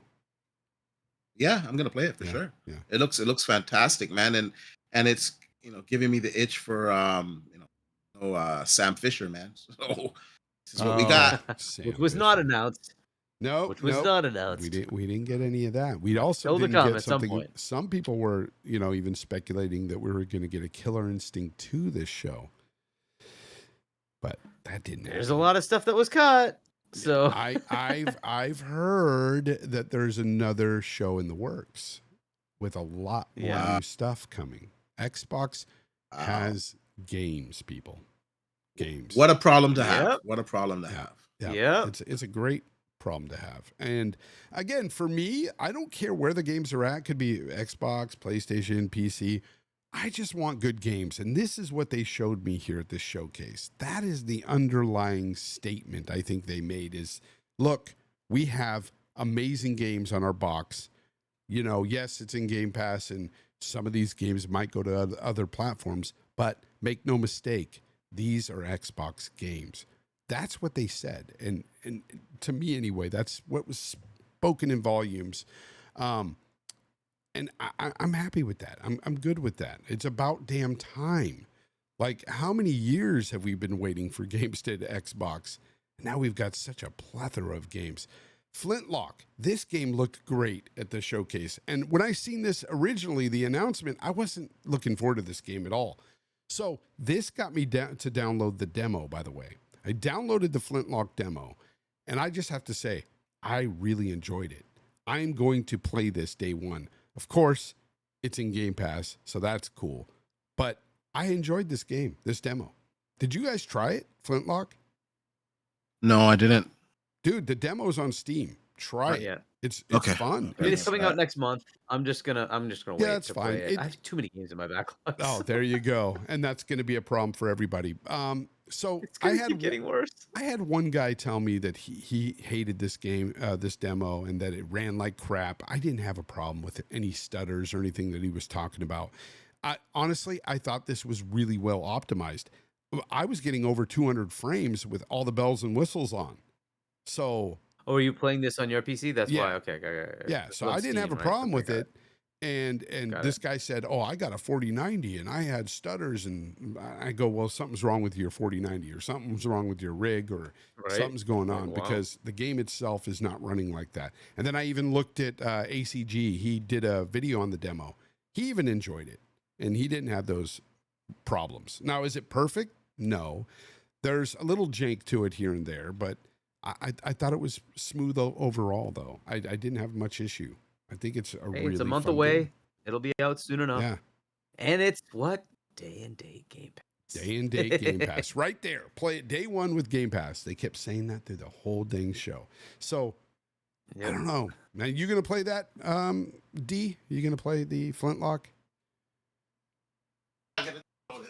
Oh, he's away. I had to get something to drink. No, I'm here. Yeah, it's fine. No, I'm gonna download it after the show. After the show, I will download Yeah, it. give it a try. I you know what? It kind of reminds me of, remember Remnant from the Ashes, Remnant 2? It kind of reminds me of that in a way. It's very much a Souls light game, but it's a little tough at times, but it's not overly tough. It's not like Souls. Plus, there's actually a difficulty slider, so you can put it on easy if you don't want to play it on hard or, the regular setting. So it works for everybody. Give it a try. And now we have Age. We got Age of Mythology.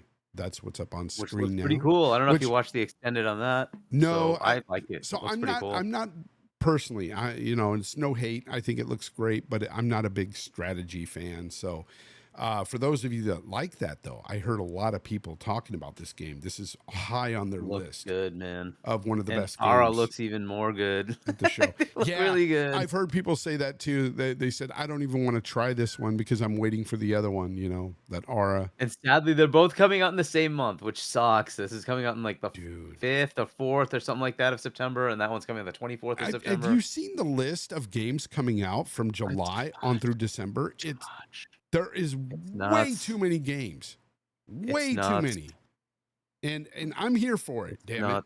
I'm here for it. I'm going to try to play all of them. Dude, But yeah, this looks good. I want to try it. Are you into strategy games, D, or no? No, I'm not. No. Yeah, see, I thought so. Yeah, Remnant 2 is a dope game. It's tough. Especially I tried to play it by myself. Oh my gosh. Like I get my ass handed to me. I think you got to play co-op. I like to be in control of my character at most times. And, those games, like, it's too much click and point for me. And, it's just, hey, I don't want to be down on gamers that enjoy it because gaming is for everybody. It's just not for me, man. Those, like, but that's it looks cool. Here we go. This is what, yes, Perfect Dark. But this is what the showcase did for me, or should have done for everybody. It had something for everybody. It literally had all the genres you needed outside of fighting, I guess. There was no fighting genre, but that's coming up soon, I think. Maybe. But they just had so much. So the people that were giving it like 5s or even 3s, I'm like, this whole showcase, I'm like, you're insane. You're not being honest with yourself. If you can look at what they presented here and give it a 5. Those go ahead. Those people that were giving those scores, honestly, it was so transparent how fraudulent they are. Like, how could you give it? It was one of the best, not just the best show that Microsoft has ever put on. It's one of the best shows ever. Even I don't want to name drop him, but whatever. Even Dreamcast guy had to give it a good rating. So, like, I don't know what you were watching. You clearly don't like games because they showed such a huge variety. And like I said earlier, not just a variety, they were quality games. They weren't just like a bunch of indie games, like, okay, we got lots of games. No, these were like top-notch games. Now, is Perfect Dark Unreal Engine 5? I don't think so. Yes, it is. Yes, it is. It is. Because it looks really good. I'm looking forward to this. However, I'm a little nervous because I do suffer from motion sickness with certain games. And I tried to play Dying Light 2, and it's got some parkour. That always hits me. It gets to my motion sickness. So that might hurt me in this game. But the shooting and everything in this game, like, it just looks fun. I want to play this. For me, that was I know I'm probably going to get booed by the boo birds right now, but that was the only game that disappointed me. And not because it didn't look good or it didn't have a good showing. It wasn't what I expected it to be, which could be a good thing, but I really wanted it to be a third person kind of game. It's first person. Yeah, that aspect of it disappointed me, but it still looked good. I need to see more of it, but it wasn't the highlight that I thought it would be for me of the show. But it was still good. Don't get me wrong. I thought it was one of the good highlights because we learned early on it was going to be first person. So that disappointment went away for me. When I actually got to see it here and what they're doing with the game, I think it's fantastic. Like, it looks really good, and it does, it captures that essence of Joanna Dark and everything from the old games. I don't know if you guys played them. I played them. They're honestly not very great games, but I played them back in the day on the N64 and 360. But it's Joanna Dark, and I want to play. It's got that nostalgia to it as well. So. Well, I mean, it's also a reboot, and I'm hoping that they do the same treatment they did with the Tomb Raider reboot, right? So that they give you a nice new way, modern look at that, that storyline. Look, I didn't get to. I tried to play the first one and just kind of gave up, and then the second one I finished back it. To him is Zero. Yeah, you can't. It's just tough. Yeah, I'm like, whatever, fine. And so I'm just waiting for this to come, and we'll see what it's like. It looks good. I don't care. It looks good to me. So, and it's in Game Pass. Whatever. I'm gonna try it anyway, dude. It's definitely on the list of one of the games I want to play. Matt Booty over here talking about all these games, man. They were just showing out, man. They were really just showing out at this event. They knew they had something special, and it was funny. Before the showcase started, you had all three of them come out and talk to us for a bit. Remember that before they started the show? Yeah.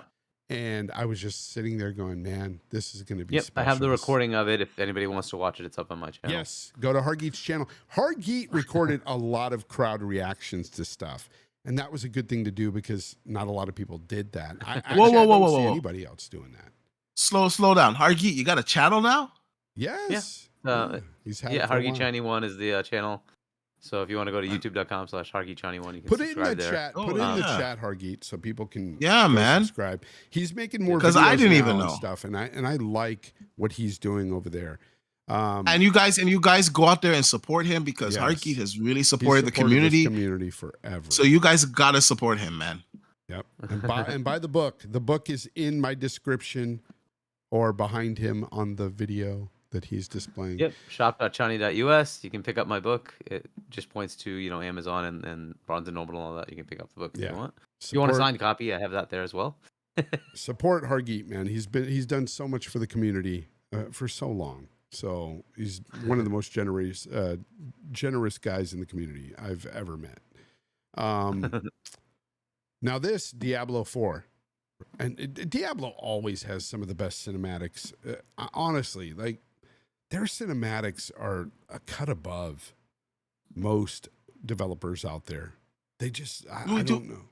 They just. Do we got to talk about this game on a Sunday? Do we really? That game's so unholy. Oh my gosh, the cinematics. Oh my really gosh. Yeah. So the thing with that is it's the cinematics, right? And we'll see when the gameplay comes with it. But whatever. It looks awesome as usual. As you said, their cinematics are just above everybody else. They're ridiculous. Which is cool. Diablo 4 we'll have to see what that actually means. People have said with the DLC and the stuff that they've reworked. Yeah, the latest season has made it pretty good. Stuff that they've stolen from other games, like what was that game I was playing? Anyways, they took some things from other games that they were doing right, that are like Diablo, but yeah, they've changed some things and made it better. And people are like, it. And that's always great to do, honestly. If you see another game doing something, I mean, it's a form of flattery as well, even if you are kind of taking that. But it's if people really love it, why not? Like, incorporate that into your game. I mean, we see it all the time in shooters and stuff. Why not an ARPG? I'm really. There's a question of if there's such a thing as a copyright, right? So can you like say that way of doing something is copyrighted by somebody? I don't know. That's kind of interesting. It's these mechanics they do in these games, and like for instance, they changed the fact that you can like now, the way they upgrade each piece of gear that you get in Diablo is different from how it used to be. And that's Yeah. one of the things they took from another game. But either way. I can't remember that game, but it doesn't even matter. At the end of the day, they made it better for their community, and they're enjoying it, and that is all that matters. So it's a good thing. So hopefully Blizzard will just continue to do good things. I want to see more from them. Not in terms of Blizzard here at the show, but we saw a lot of Bethesda games at this show. We kept seeing that. Yes. Bethesda presents over and over. There was so many Bethesda games. What's up, Web Dave? I see you. I see you, Umbra. Hey, Web Dave. What's up, Dante? Dante is Spriggan 113, by the way. He was there in LA with us. Had a great time, man. Jeez. Created so many memories out there. And also, I'm already for sure going back next year. That's how fun it was. Even if I don't get into FanFest, I don't care. I'm going because it's that much fun. Like, we just hang out. Like, we'll go to a restaurant. We'll go to a hotel lounge. It doesn't matter. We'll hang out, have some drinks, talk, have some fun. There's so much to do. I got to be honest, like after E3, I kind of thought, it's probably not going to be the same. It's going to be a watered down effect. And I was a little bit disappointed because I remember when we were on where we had, who was it? Somebody we had on the show. Oh, not Major Nelson. The guy that does the charts. Oh my God, we had him on the show. What's his name? Pactor. Yeah, we had Michael Pactor on the show, Attack. and he's like, "Oh yeah, come down to E3. I'll invite you to my events and this and that." And then E3 that year, the Rona hit and it got canceled. Mm-hmm. So yeah, I got to go next year, man. You guys sound like you had a lot of fun. So originally, now I'm not the biggest Fable fan from the originals. I played them. I beat all the Fables back in the day. I liked them, but I wasn't like a huge, like, oh my God, Fable's one of the best franchises. So it wasn't huge for me. But I have to say this, what they are showing with this new Fable coming, amazing. I am so down for this Fable game. And I don't care about the protagonist. People saying, oh, she's ugly. You know what? I think she looks fine. She looks fine. She doesn't look crazy ugly or anything to me. Like, no, this looks like it's going to be a good game. Besides, it's not your girlfriend, people. Get a life. This is a protagonist you're going to be playing as in a game. It's not a big deal. All right. I think it looks so good. Looks so good. Yeah. And the gameplay, the little gameplay that they put throughout the videos from the first trailer and this trailer, Dude, I think this is going to be a really fun game, though, where she takes the arrow and throws it back. Like, all this is like little bits of gameplay. You can tell. Yeah. Yeah. I'll say this. Last year, everyone was in doubt if this was in engine or if it was in the game. This is the game because they showed us the environment. They showed us the characters. They showed us in motion. So you can't deny it anymore. It has truly blurred the lines. Mm-hmm. And it has blurred the lines between their own proprietary engine and Unreal Engine 5, because I was under the impression that this game was on Unreal Engine 5. It is not. Really? It is their own in-house tech. This is Forza Tech. Nice. This is Forza Tech. Damn. And it looked incredible. And I gotta be honest with you, I gotta say they're the most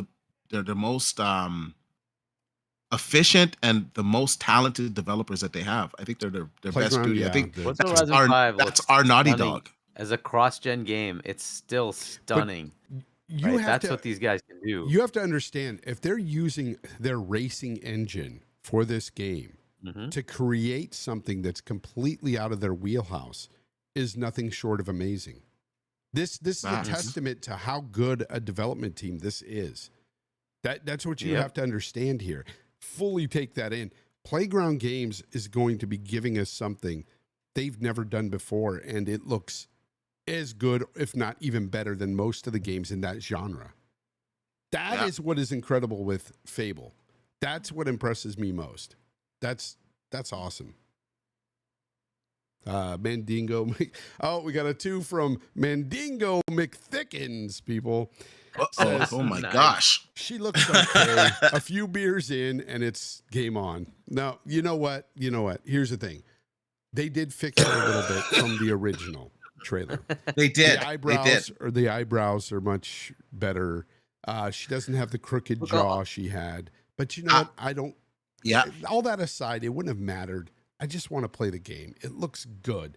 I'm so tired of people getting fixated on looks of protagonists and all this stuff. It's just like, I want to video game. Let's just play. I want to get a little bit into this. So I did tweet out that, you know, they fixed the character, and guys like, no, they didn't fix her. It's the same character. Listen, it's the same base. It's the same base character model, but you're right. They changed the eyebrows. They changed her eyes. They changed her lips. They changed the bridge of her nose.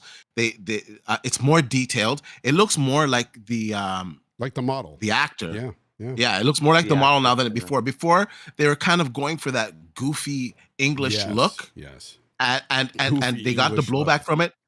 And well, you know what I'm saying. Like, it was like over the top. I'm not saying English people look goofy. It was just over the top. The point, though, right? Yeah. Because like if you played the original Fables, the protagonist was goofy. Yes, it was. It was, but the point. Yes, but they didn't need to make the character model look goofy at the same time. Like, she could still, I guess, retain the look. I get both sides of the argument, but it's like, okay, you know. Listen. It works because to me either way.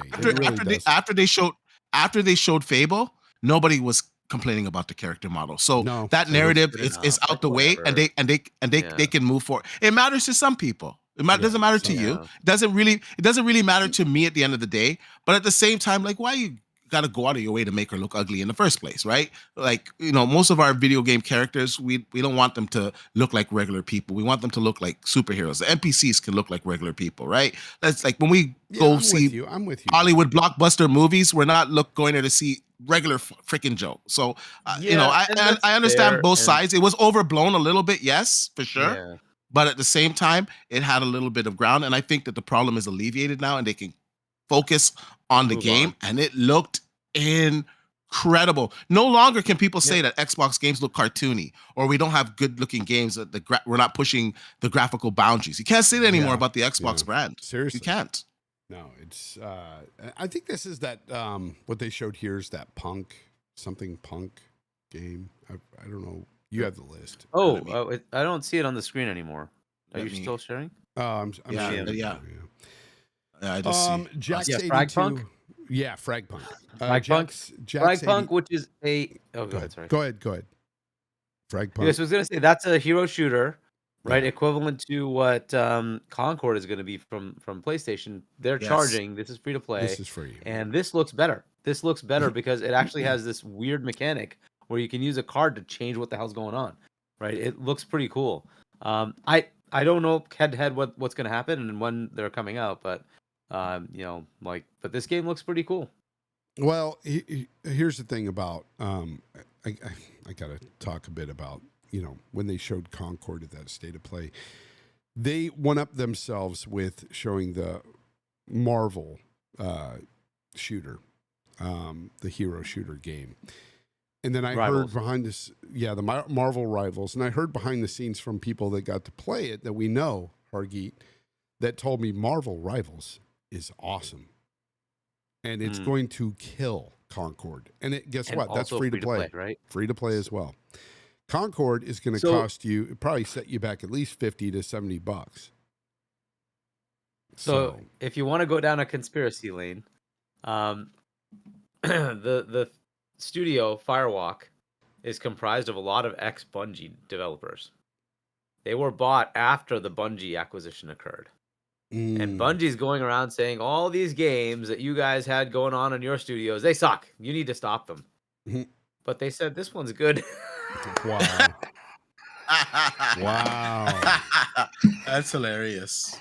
Yeah. That's hilarious. So, there are two live service games. One is, is Helldivers, which, was an existing IP. Arrowhead had made it before. It had a pretty good following before. And when we saw it, we said, this is probably going to be good, right? It turned out to be awesome. Cool. It did very well for them. Their second game is going to be Concord.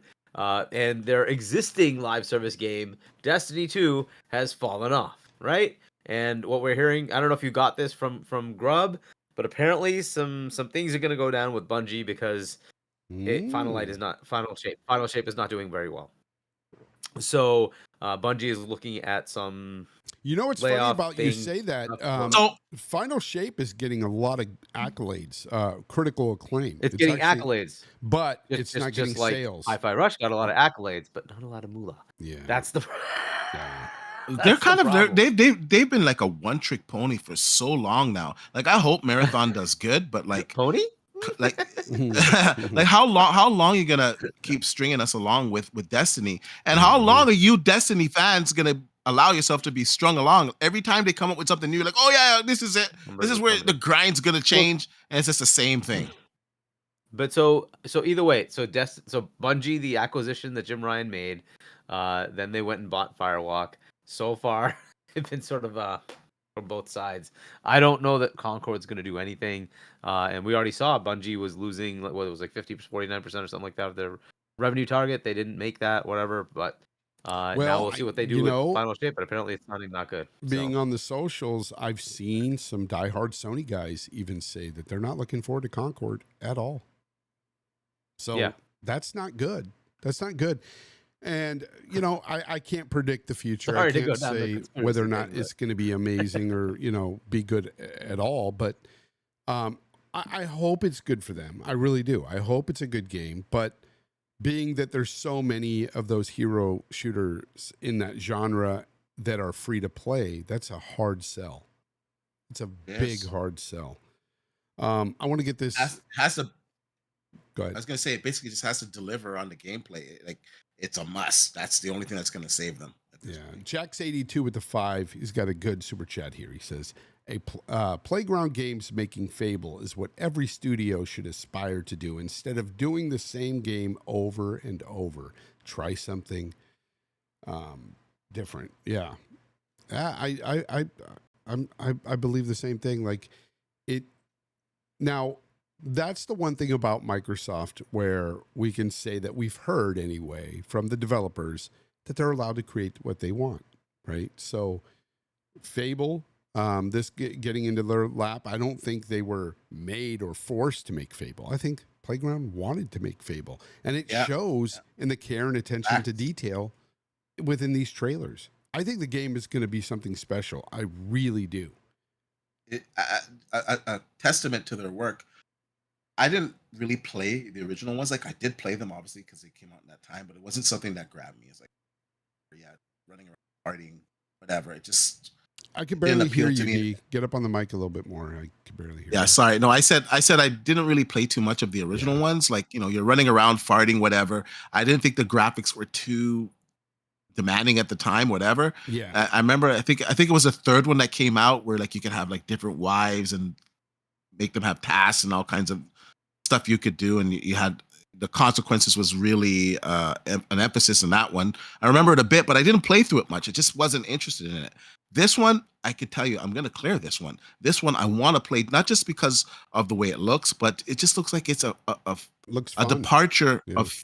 Yeah, it looks like a departure from Fable, yet set in the same world, right? Like it just, I don't know. It just grabs me. I don't know what to say. I don't know. It looks like a departure to me. I think it looks very much Fable. It just looks updated. It looks like something that they can finally create, like for us in today's modern technology. Yeah, I hope it is a lot more. It seems a little bit more serious. Like the original Fables, it just didn't seem serious. I mean, even the commercials. This is going to have a lot of humor. I already see the tone with the guy talking and stuff. Yes, but I'm saying it's not like it's a different type of humor. It's because like it's the visuals. You know what it is? It's the visuals. It's the visuals. It looks more real. That's what it is. It looks.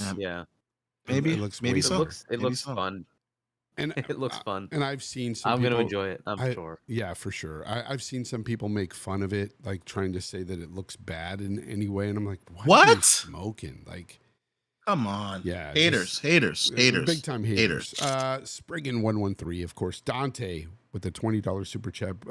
You didn't need to do that, brother, but I thank you. He says, Xbox put on one of, if not their best shows. This is how you can win the hearts and minds of gamers if you bring the games. The players will come. Fable was my game of the show. I don't blame you. Fable was Only a game of the incredible. shows, right? So many good games. Yeah, We just mixtape. saw Winterboro, which I Yeah, think I'm just most like, people didn't seem to care about. Yeah. Mixtape Still looked looked pretty cool to amazing. me. Mixtape. Winterboro, I'm just talking about Winterboro for Yeah, a second. yeah. Like Go ahead. it still looks like a pretty cool game. So for those who like those kind of games, hopefully it will be fun. But I thought Yeah. it was good to include it here. But I think this was probably the lull for everybody else. I think so. The one area that people were like, "Nah, okay, fair enough." But again, I'm an indie game player, so I like it. Yeah, It's coming to exactly. Game So Pass, you're gonna so play it. we'll see. So mixtape really it stirred something in Wow. me. Now I have to say it's Mhm. not that the graphics not that impressive to me or anything, but it was What? listen, it was the nostalgia for me. It was the fact that Did you guys play Artful Escape? some of the stuff No. some of the stuff that they were doing in this, like I did that when I was a child, or teenager. Hmm. I went down the hill in a shopping cart. Uh, I did facts, stupid same. things like that. Like, and then the music hit, like the 80s, the early 90s, that kind of vibe with the music. It's man. perfect. This is something that I'm Yeah, going I- to play and I'm going to like because it's nostalgic. Not a lot of people are going to play it, I'm sure, Yeah. but for me, it hit home. I want to play that game. And I know So you're not lying because of your intro. Your intro has that whole Yeah, vibe exactly, Yeah, as that well. feel, right? Exactly. Yeah. And I gotta say that game for me, graphically, I was like wowed by the art style. When they were going down that hill in the shopping cart, it just looks so visual. I don't know, man. It just when they were So- skateboarding, when she was running by the houses and she was like sliding underneath the stuff, and it looks like it's got a pretty cool story to go along with it. Now, this is a type of indie game that I do like, and I'm glad that it's going to be in Game Pass because actually, I probably would buy this game if it's priced right, to be honest with you, because it just looks that compelling. But this is what makes Game Pass such a great service, because you can put a game in there that looks like this, that gamers might not usually play, and they're going to play it and then enjoy it and talk about it more, giving your game, a larger life and more reach, right? It just looked incredible. Like visually, for me, it was one of the most impressive things that I saw at the show. Not the most Wow. impressive, but it Wow. was up there. Yeah, Visually, it looked stunning to me. I think it looks fine. I'm not like opposed to it at all. I just don't think it looked as visually impressive as like When Fable they're on the- Gears. So Okay, I would Okay, highly maybe not recommend so. if you haven't played Artful Escape, play that one. okay. Because it does a lot of things visually and it's also music based. It's their previous game. So I would give that a shot. I don't know if it's still in Game Pass. It was in Game Pass. I think it launched in Game Pass. So give it a shot if you haven't played that game. It's worth playing. It was very good. But it plays with the visuals, with music, right? And it's the whole gameplay is based on music. So Yeah, try it out. yeah. It was pretty good. Yeah, I've heard about Artful Escape. For me, there was something about it I didn't care for. This is just completely different for me. Again, it's that nostalgia with the some of the stuff that they were doing within the game. It just brings me back to childhood. And then I think the next thing that came up was Flight Sim, which I guess Flight most Sim. of you probably don't care, but you should. Flight Sim 2024 is its own game, and it will be an actual game. You can actually do stuff right now, so it'll actually have missions. They that you turned can it do. into a You can kind game. of create a career. So Yeah, is it they its own game? Whereas like you launch Flight Sim and then underneath there's a toggle Nope, to it's a launch whole that new one. game. It's a Oh, whole new wow. game. You have to get this whole new game. You're gonna download a whole new game. Yeah. So either buy it or obviously it's in Game Pass. So, but yeah, it's a whole new game, and this time it does have like a career path, and you can actually do missions and stuff like that. So You know what it reminds me of? It reminds me of Forza Horizon to Forza. Where like Forza is for the serious car racers, they want the simulation stuff. Flight Sim is for that, and then this is for the people that probably complained that it was too accurate. I want to do some right? fun Yeah. stuff. Yeah. I just want to wanna point have some something out move. real quick in the chat because I see a couple Yep. of people talking about how, they didn't say exclusive. Guess what? Who cares? They showed me great games. On what? I don't care On what? I don't care about any of these, like what you think they didn't say exclusive on, or what you think is coming to PlayStation, or what you think is going to Nintendo. I don't care. I am somebody who's just watching the showcase and loving it for the games, period. And they showed me fantastic games. I'll say this. Games. I don't care where you play your games, where you're going to play this game. At the end of the day, I know where I'm going to play this game, and it's in Game Pass, and I'm going to have fun with it. Like, I don't understand, like, your guys' whole thought process with, I love a platform that likes to keep games from other platforms. Like, I don't give a shit. How much do you not understand about that?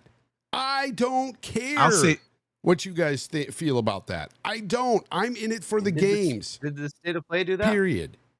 It doesn't matter. I'll say this. Although they didn't say it was going to be exclusive, just common sense tells you that certain games that are just like Fable, like Forza, like Halo, these games are going to remain on Xbox. Will they come to PlayStation down the line? I don't know, but they're not coming day and date for sure. But at that point, one thing we do know though is that those PlayStation exclusives are going to PC. So, like, what are you even saying? Does it matter at the end of the day? Because Sony's releasing games on PC, they're releasing games on Switch, they're releasing games day and date on Xbox as well as PC and other platforms. So, yeah, well, what are we doing? It doesn't matter. Like I said, it's about the games. If you're I gotta go downstairs for 5 minutes. No problem. If you're in this hobby, you're in it for games. You're not in it for the Twitter badges that you think you're getting, or the some kind of, merit award for being, worst possible toxic person on Twitter, or being the worst person in chat. You're in it for the games, or you should be. If it's not about the games for you, get out of the hobby. Like, do something else. Talk about something else. I don't know what. Get into the Android versus iPhone wars. I don't know what to tell you, but I've always been in it for the games. I've said that from day one. Like, even when I was, started on RDX, the Real Deal Xbox podcast, I've always prided myself on saying, look, I'm not just an Xbox guy. I like all the platforms. I don't hinder my freaking my gaming experiences. I never will. Like, it's to me, it's stupid. Like, this showcase showed me games that I want to play. That's all that mattered. I don't care about anything else. I don't care about your console war. I don't care about your thoughts on the showcase. I don't care. I just don't. It's weird. Anyways, so we're seeing Gold Road here, right? The next Elder Scrolls Online expansion, which I don't know if you've ever tried Elder Scrolls Online, but I mean, it's probably right up your alley, right? It's a large Bethesda game that has a continuous storyline. So, I don't know if it's something that's interesting to you or not. Elder Scrolls Online, I tried it a while back when it first dropped years ago. I didn't want to get sucked into another MMO, so I stopped, because it's kind of like World of Warcraft, where once you go down that road, you meet friends, you start, raiding together and everything. It sucks a lot of your gaming life away, and then you can't play other games. That's my problem with it. And it's not that it's bad. It's good. I just don't want to get sucked into that. It's a time sink. And that's what I'm warning about the, like, people who will try to get on with, like, Game Pass is like, yeah, but I play this game and I'm done. I don't play other games. Yeah. So this is kind of the problem. Life is Strange. A WoW player, there's a lot of those. Right? So, some of you out there may not know, I'm actually a fan of the Life is Strange series. I play these games, so I'm looking forward to Life is Strange. This one.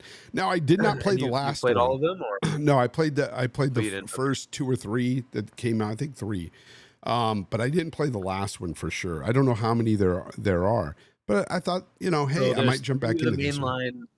The mainline ones I'm talking about. Yeah, there's the first one. There was a little DLC for it, and then there was number 2, which was the 2.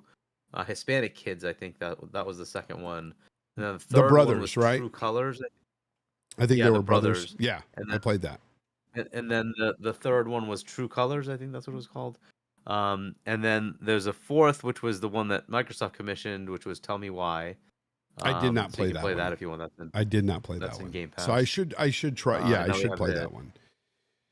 Yeah, I And they have actually other like it. games, by the way. Yeah, I They have the Banishers game. That's them. and of course, then they had to show us more of indie, but they showed us more of the like a scene, you know, where they had dialogue and was really. I don't know. I think they I wanted think to get the. people panned this. And what did you think of it? What'd you say? I didn't hear you. I think people panned this. A lot of this people, movie. a lot of people loved this actually. For me personally, I didn't care too much for this because I wanted to see more gameplay than anything, which sounds kind of silly for this game because I know what kind of gameplay we're getting. It's Machine Games. We've already seen some gameplay. It's like, why do I need to see more of what we've already seen? Like, I know what kind of quality game they're going to bring us. So for me, it's the gameplay is really moot, but it's just this whole scene that they showed. I didn't care for it, but a lot of people seem to have loved it. And a lot of people are like laughing at the whole choo choo part and everything, you know. I captured. Yeah. So. Look, I think it was a good thing to do this. And the reason I say that is you and I know what indie is, right? We've watched the indie movies. Thank right? you. I was gonna say this. Old franchise. Yep. And if you're going to attract new customers, it's got to stand out on its own and stand up for itself. And to show that kind of scene gives you a flair of what kind of tone this game is, right? What kind of tone the story is. So I think it's important to do this. I think people who know indie are like, I don't need this. I want to see what you've done beyond that. And that's cool, but I think they're doing it right, saying that there's going to be a lot of customers who don't care about Indiana Jones because they don't know what the hell that is, right? And they need to attract that. So I thought this was a good idea. So I liked it. I liked the whole scene, so you understand this is the kind of thing you're going to see stage by stage, set piece by set piece. So I thought it was good. I was saying the same thing to Colt yesterday. I was saying this set the tone for an Indiana Jones game. This shows you who Indiana Jones is, what it's like, the world of Indiana Jones, the villains, that sort of thing. It shows you there's a humor to it. It shows you that it really showed that Troy Baker's impression of Harrison Ford's Indy. I think it's incredible. I think he sounds a lot like him. Pretty good job. Troy did an amazing job. Troy Baker is a great freaking voice actor. But I really think he does. He pays such a brilliant homage to Harrison Ford. Really does a great job with it. I'm looking forward to it. Some people don't really like the graphics all that much. Some people are calling it a bit flat or whatever. And I see what they're kind of talking about at times. But overall, to me, and this is just me speaking, it looks like a Machine Games game. It looks like Wolfenstein to me. It doesn't look much different. That's what I see when I look at this game, Wolfenstein, with Indiana Jones. What more could you not like about it? I'm down for that. Okay, so I'm looking forward to playing this game. It looks really good to me, and of course, Dee Batch isn't back to give his opinion on Indy. But how are you guys feeling about Indy in the chat? What do you guys like about the game so far? From what you've seen, the graphics, any of that. Do you have any issues with it? I'd like to know from you guys in the chat. And if you're listening to this after the fact, comment below. Let me know what you think about this game overall. And if you're listening live right now, can you please hit that like button if you are enjoying this show here? We're just talking about, of course, the showcase that was heard around the world because Xbox did make a statement, and that statement was, we got games. So that's all that matters, people. They got games. And I like the games. Oh, so yeah. It's going to be a fun 2024 into 2026. Now, this game is tentatively supposed to come out in December of this year. But here's a problem with that. They've also got Avowed coming out this year. You also got AC Shadows coming out in November. Like, when do we have the time? when are we going to have the time to play all these games? Like, so what I'm thinking may happen, I'm not wishing it to happen because I think having more games to play than not is a good thing. But what I think is going to happen is either Avowed or Indie is going to be pushed into next year. This is just my speculation. And I don't have a problem with that if it happens. I just don't. We got so much to play this year. All you got to do is type into Google, type in what's coming out this year, and you'll get the list. And there's so many games. And I'm not just talking about Xbox going everywhere. There is just so many games coming out. It's insane. Now, this game that's on the screen right now, what's this one called? I don't remember the name. Mecha Break, I think that's the next one. Mecha Break, yep. And this is the one where Colt kind of told me, like, during the gameplay, he whispered, he goes, oh, this looks kind of cool. And I was like, yeah, it looks cool. It's not typically my type of game. I'm not a big, like, flight shooter and stuff, but, you know, if it's in Game Pass, I'll try it. Why not? I don't know. Yeah, it's not my type of game either, but again, same thing. It'll be in Game Pass. I'll give it a chance. Yeah, why not? We'll see what it's like. What if it turns out to be a lot of fun? What was that one that came up from I think, From Software? Didn't they put out one? Was it From Software? I think it was From Software. Didn't they put something out like last year? Was it like this? Oh, Mech Assault. Yeah. Is it Mech Assault? Is it? No, no, it's not Mech Assault. It's Mech Warrior. Mech Warrior? No, not Mech Warrior. Armored Core, right? Is that what it is? Armored Core. Right. God, Mech Assault. Mech Assault was Xbox back in the day. Yeah, I remember playing Armored Core. That sounds right. Yeah, Armored Core was the game they put out, and a lot of people loved it. So kind of like that. So right, you know. Yeah. Albert G says, "Bye guys, got to pick up one of my girlfriends from work." One of your girlfriends, huh? It's funny. All right, so this game here of do you remember this game? Yeah, I'm back. Dee Batch. What do you think of Mecha Break? Oh, yeah, that looked pretty cool. It looked pretty cool. It did give me the old Mech Assault vibes because I thought it was Mech Assault when they were announcing it. Oh, I said, Mech Assault is back, but it looks really good. It's like a mixture of Mech Assault, Gundam. Like, it looked pretty cool, man. I'm interested. What do you think about the Indiana Jones showing this time? So Indiana Jones, I was a little bit mixed on it. It looks good. I thought they captured the whole aura and essence of Indiana Jones. I like the banter. Yes. I like the story beats. I like the set pieces.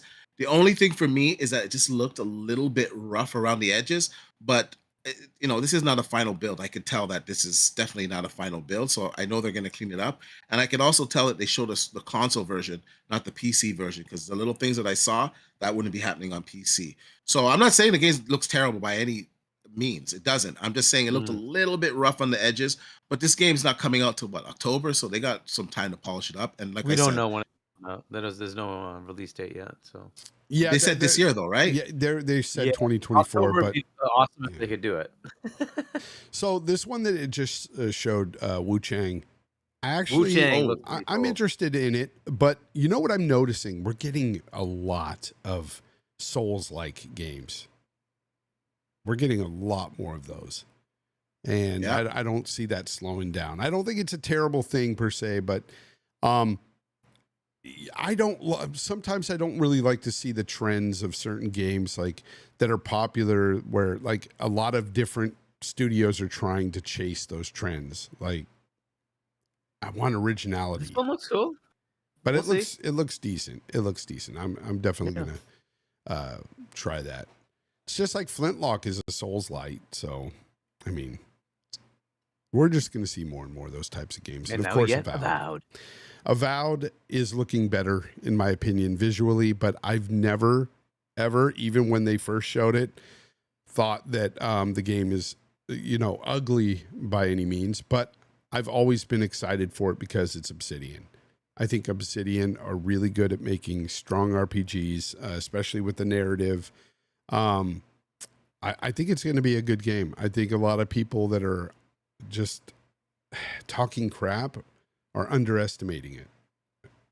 I saw think I it's saw going to be some good. people I saw some people complaining about the combat, which I will say looked a little meh. But they did come out and say that they are aware of that and they are fixing that up. They're going to clean up the combat. And also, I found out after the show that it actually has a third person view. Yes, yes. Third person is in it, so you'll be able to see your Yep. character the whole game if you want. You can go back and forth, which is that is what I like to do in my games like this. Bethesda games, I always go back and forth. Third person when I'm running around, and then when I'm fighting, I go into first. I just do. I like it that way. But you can do what you want because the game is allowing that. Thankfully, Obsidian is allowing us to do this, so I'm good with that. I think this one was Atom Fall, right? Atom Yes, Falls on Yeah, the the screen. next one should be Adamfall. Yeah. Atom Fall, I don't know much about it. It didn't show much, but it reminds me kind of like a Fallout-esque game. Yeah, got that vibe for sure. And so for that, I'll play it because I love Fallout. I love the post-apocalyptic world scenario, those types of games. It looks cool. It looks cool for what it is. You could tell it's not a very high budget game, but it looks fun. So I'm definitely going to play that. Why not? Why not? What about you, Hargeet? And you gonna pick this one up or? I mean, it's Game Pass, right? Isn't this Game Pass? I think it's Game Yep. Pass. Yeah, so yeah, I'll just play it. Yeah. All right, so what was that other one? Atomic Heart. I played like the first part of that and then just kind of gave up. But I'm Atomic sure it was Heart, good. I don't wasn't a know, big it's fan kinda- of it. Is this the same devs? Yeah, I don't know if it's the same devs or not. It just has that kind of flair. I don't No, know, it's so- it's. No. I thought so too because of the name, and then I looked it up. It's not the same desk. Yeah, Yeah, no, I that's don't a think good it's the thing same because devs. I didn't really care for Atomic Heart. I tried. I Yeah. didn't care for it. This game looks Yeah, better to but me. that's what I'll just give it the chance, and if it hooks me, it hooks me, right? So Facts. it looks a little different, right? A little different than Atomic Ah. Heart, but it kind of has that like Now, Assassin's whatever Creed feel. Shadows. But yeah, Game Pass. Assassin's Creed Wow. Shadows. I am looking Wow. forward to this game. I'm a huge, and make fun of me in the chat. Come on, call me what you usually call me about Ubisoft. You guys are out there always saying you're a Ubisoft simp and all this stuff. I'm sorry. I like Ubisoft's games. I like the AC franchise. So this to me, this game looks so good. And I love the fact that you get to switch back and forth between the stealth character and just the badass, just in your face, freaking Yasuke. I cannot wait to play this. This is on one of my most anticipated games this year. It's on that list. So November, we'll be able to play this game. Look at how he just bull Listen. rushes in. Listen, I've had Assassin's Creed fatigue many iterations ago. Like I haven't played like the last 2-3 games. I just got tired of it. This looks like a completely different. Like if you didn't tell me this was Assassin's Creed, I wouldn't know. Like it looks crazy. The animations look way better. The action looks good. The combos look good. I don't know if these combos were in the previous game, but man, it looked really good. And it's Look gonna at that environment. Oh my God. incredible. Now, the Incredible. thing is like you could tell, and I told this to Colt the other day, they were having a discussion and him and Zocker were kind of saying it didn't look as good as the other AC games. Like, oh, you guys are crazy. What? Did you not see It looks gameplay? way better. This is before they saw the gameplay. So I showed them the gameplay trailer and they're like, holy crap, look at the forest and everything. I'm like, yeah, the lighting in this game is much improved. That's what I said. And of course, Digital Foundry came out and confirmed it. The lighting is a lot better in this game than the older Assassin's Creed games. So I don't know. I'm looking forward to it, man. Big time. I think it looks Those really weapons. You good. see that chain that she had? That holy Yeah, crap. yeah. Are you kidding me, man? Dude, and the only problem with what I've seen so far of the game, it's all been in 30 frames. That's the only issue I've taken with what they've shown. I wish they would have shown 60 frames and above because you can see that it looks a little 30. I think there was a report, maybe Hargeet can correct me if I'm wrong, that although they didn't show a 60 FPS mode, it does have one. I think they did say that. They probably want to showcase the 30 FPS mode because it's probably more detailed, obviously, and higher resolution than the 60 Yeah. FPS mode. But at that point, like I was telling Cole, I said, why don't they just show the PC version then at 60 frames? Yeah. Just But show then it your people, best. people are gonna get real pissed at it. Oh, because Yeah. oh, it's the PC version. It's not the Xbox version. So No, yeah, that to be fair is something that we have pushed onto Xbox, right? That hey, when you're yeah. showing games, show the Xbox That's console true. version, And they listen, right? and So we've been saying, hey, show us gameplay, yeah, and they showed us on gameplay. console, So right? yeah, And Yeah. I think And that's the right thing to do so do you think because that you they're, know, Spawns, you're already gonna have a better experience anyway, yeah, right? You're do you gonna get the think, bells and whistles. okay, So so for the console guys, do you guys think it'll have a 60 frames mode? I mean, they've always had them. probably they've yes, done that Yeah. before. yeah, they'll I have it. mean, Valhalla Just had won't up look to as good. 120, right? Did So it really? It went to 120? yeah, Wow. yeah, I'm pretty sure it had a 120 mode. Yeah, so you know, I think they'll be fine. They'll definitely have a 60 mode. No. But yeah, whatever. Dee Batch met a guy at a Ubisoft kiosk. He told him that Oh it'll be 60 gosh. frames. Just don't worry. Oh my god. No, I'm just That kidding, guy. D. I'm I'm gonna just smack kidding. him if I see him again. Lord Metroid, thank you for being a member for 17 months. He says 4 words: Shadow of the Erd Tree. Yes, I'm coming. looking forward to that. Next month? This month. Right? Yeah, it's this month. We've got that, of course, being Elden Ring's DLC. Looking forward to that as well. We got too many games, Lord. We got too many games. It's just And here too we go with much. Stalker. Stalker 2. Stalker 2. It looks better than it did the last time we saw it, but because they've been working under some pretty crazy conditions and stuff. They finally got this game together, and we're gonna get it this year. So I don't know. I'm definitely gonna play it. It's in Game Pass. I do like the Metro series, and a lot of these guys are from that series, so Oh, could be a lot of fun. Stalker looks good. I have no doubt it's going to be good. It looked fantastic, and the work that these guys, I know that these guys put their heart into this work. Because these guys were like I don't want to get too political, but some of these guys were fighting the war. Some of them, I know at least one member on the team unfortunately passed away due to that. So and these guys, they went through all of that, and they continued to create for this game.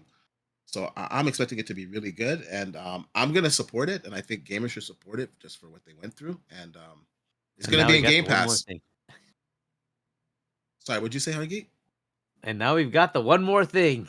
Yeah. Arbon telling us the one more thing. The one more thing coming up. Yes, of course. We all know what the one more thing is. The While this- announcement of all the showcases. and see that coin? Yes. The Gears coin. Well, before Ben they got to the Kenobi one, 2020. Ben Kenobi 2020 made these coins. He made so many coins, and oh yes, I got some. we Yes. helped sticker and package these for FanFest. He did a phenomenal job, but yeah, shout out to Ben. And He sent making these. he sent me one to celebrate the Activision acquisition. He sent me one, and Nice. amazing, Nice. amazing, I've got amazing work, man. I think I've got 6 coins total from Ben. I've got some cool ones, but yeah, he was basically he got some acclaim from Xbox and everything. When we were at FanFest, he was able to. They shouted him out. He stood up in the crowd, and because he was able to present all of it, like a whole bunch of coins to Matt Booty this time. Oh So, wow, it was Wow. really, so that he got to like take pictures with Phil, Matt, and all the others that were in the office Hey. at the time. So it was cool. Good for him. Before they got to that, another thing, they did talk about those consoles. What are your thoughts on them? I was disappointed, but Well, when it comes to the consoles, like the all digital stuff, like there's nothing really there for me, but I can see, people that haven't bought a console yet. Yeah, sure. I guess if they want to buy an all digital, they can do that, or they can buy one with 2 terabytes and a disk drive. So, I mean, about the pricing, I think the pricing sucks Seems good to because me. here's the thing. At this point in time, these consoles should be at least $100 cheaper.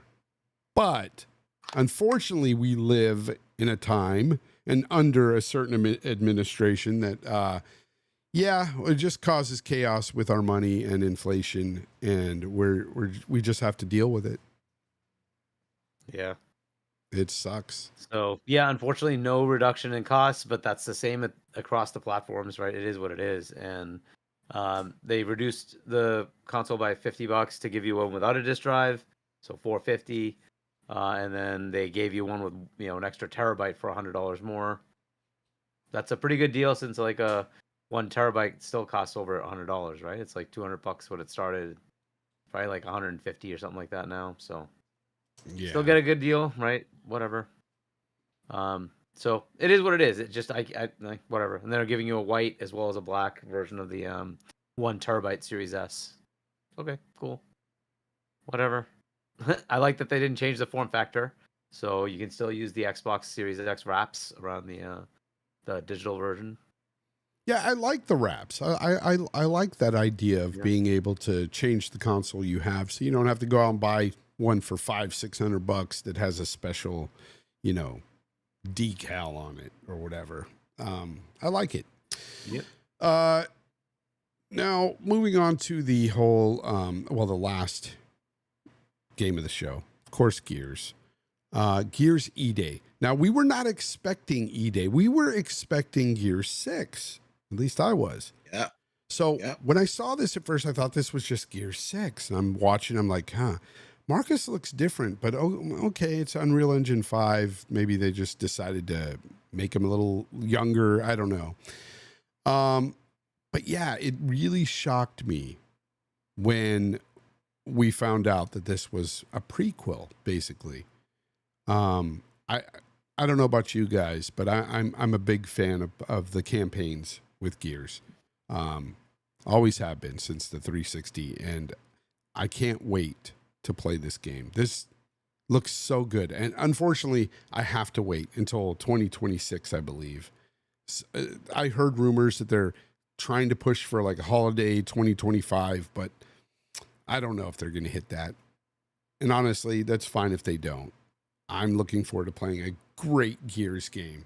So it looks so good. Yeah. Look at the graphics, man. Amazing. So get that. So get it. CGI. It's CGI. Dude, this is the type of graphics you're going to get in this game. And I'm 100% sure of that because of what we've gotten with Gears 5, Gears 4, with all the Gears over the years. Coalition has always been on top of their game graphically. Always. And this is no different. Back to the horror roots. Back to the horror roots. Back to the horror roots. This was so good. This whole thing was so good, right? It goes back to that. Like, this is the beginning. They don't know what the hell's going on. So it just feels like Gears 1 to you, at least. Yeah. And now it's to them as well. And so cool because Marcus and Dom aren't really close at this point. And we're going to see everything unfold from E-Day on. Their bond forming. I didn't even think about this at all, about them doing something like this. I didn't know that I wanted this until I saw it, and I go, I want this Gears. This is what I want. Just that whole showcase leaves it for a potential for many more sequels of this, right? Because you have a good amount of years between what we saw when we started Gears 1 and this. And you could just do like year to year to year, just be a game. So they have like a full like decade, 15 years of potential games that they could do. I don't think would be awesome. I don't think they're going that way though, because from what I heard is that they didn't like Rod's vision and what he's kind of been doing with Gears, but they're gonna have to finish that story up. So they're going back to the beginning, give us that gritty stuff. That doesn't mean they have to give up on this. They're not giving up on so it. They're going back. They're gonna do this. Then they're gonna go back off, finish off Gear 6, and then they'll probably go back to this type of stuff. Yeah, because they can definitely. They do it in parallel. Oh well, that's a tall That'd task, be awesome. but yeah. Other studios do like parallel development, right? And look, they now have the big parallel development game, Call of Duty, which makes a game every year with multiple studios, right? To make that happen. So if they could learn from that and do this, that'd be fantastic. right? Like, would you like to have something like that every 2 years? Well, You have a Gears coming out, like, wouldn't the that be nice? thing the thing with Unreal Engine is that it actually speeds up development, right? Because there's so many things that engine is doing Yeah, for now you that that they you got don't it have out to of the take way, care of. right? Yeah. So Well, how much time is there between 4 and 5? How many years? Is it like 3 years, 4 years, 3 years? I think it was 4 years if I can remember correctly, but someone can Let me correct just me. look it up. I think it was But four yeah, I mean, years. this was obviously like the game of the show. That was like the freaking ridiculous, reveal Yeah. to me, anyways. I And saw you could clips see of the guys reaction. crying. I saw Yeah, you could clips see of the guys crying. reactions everywhere.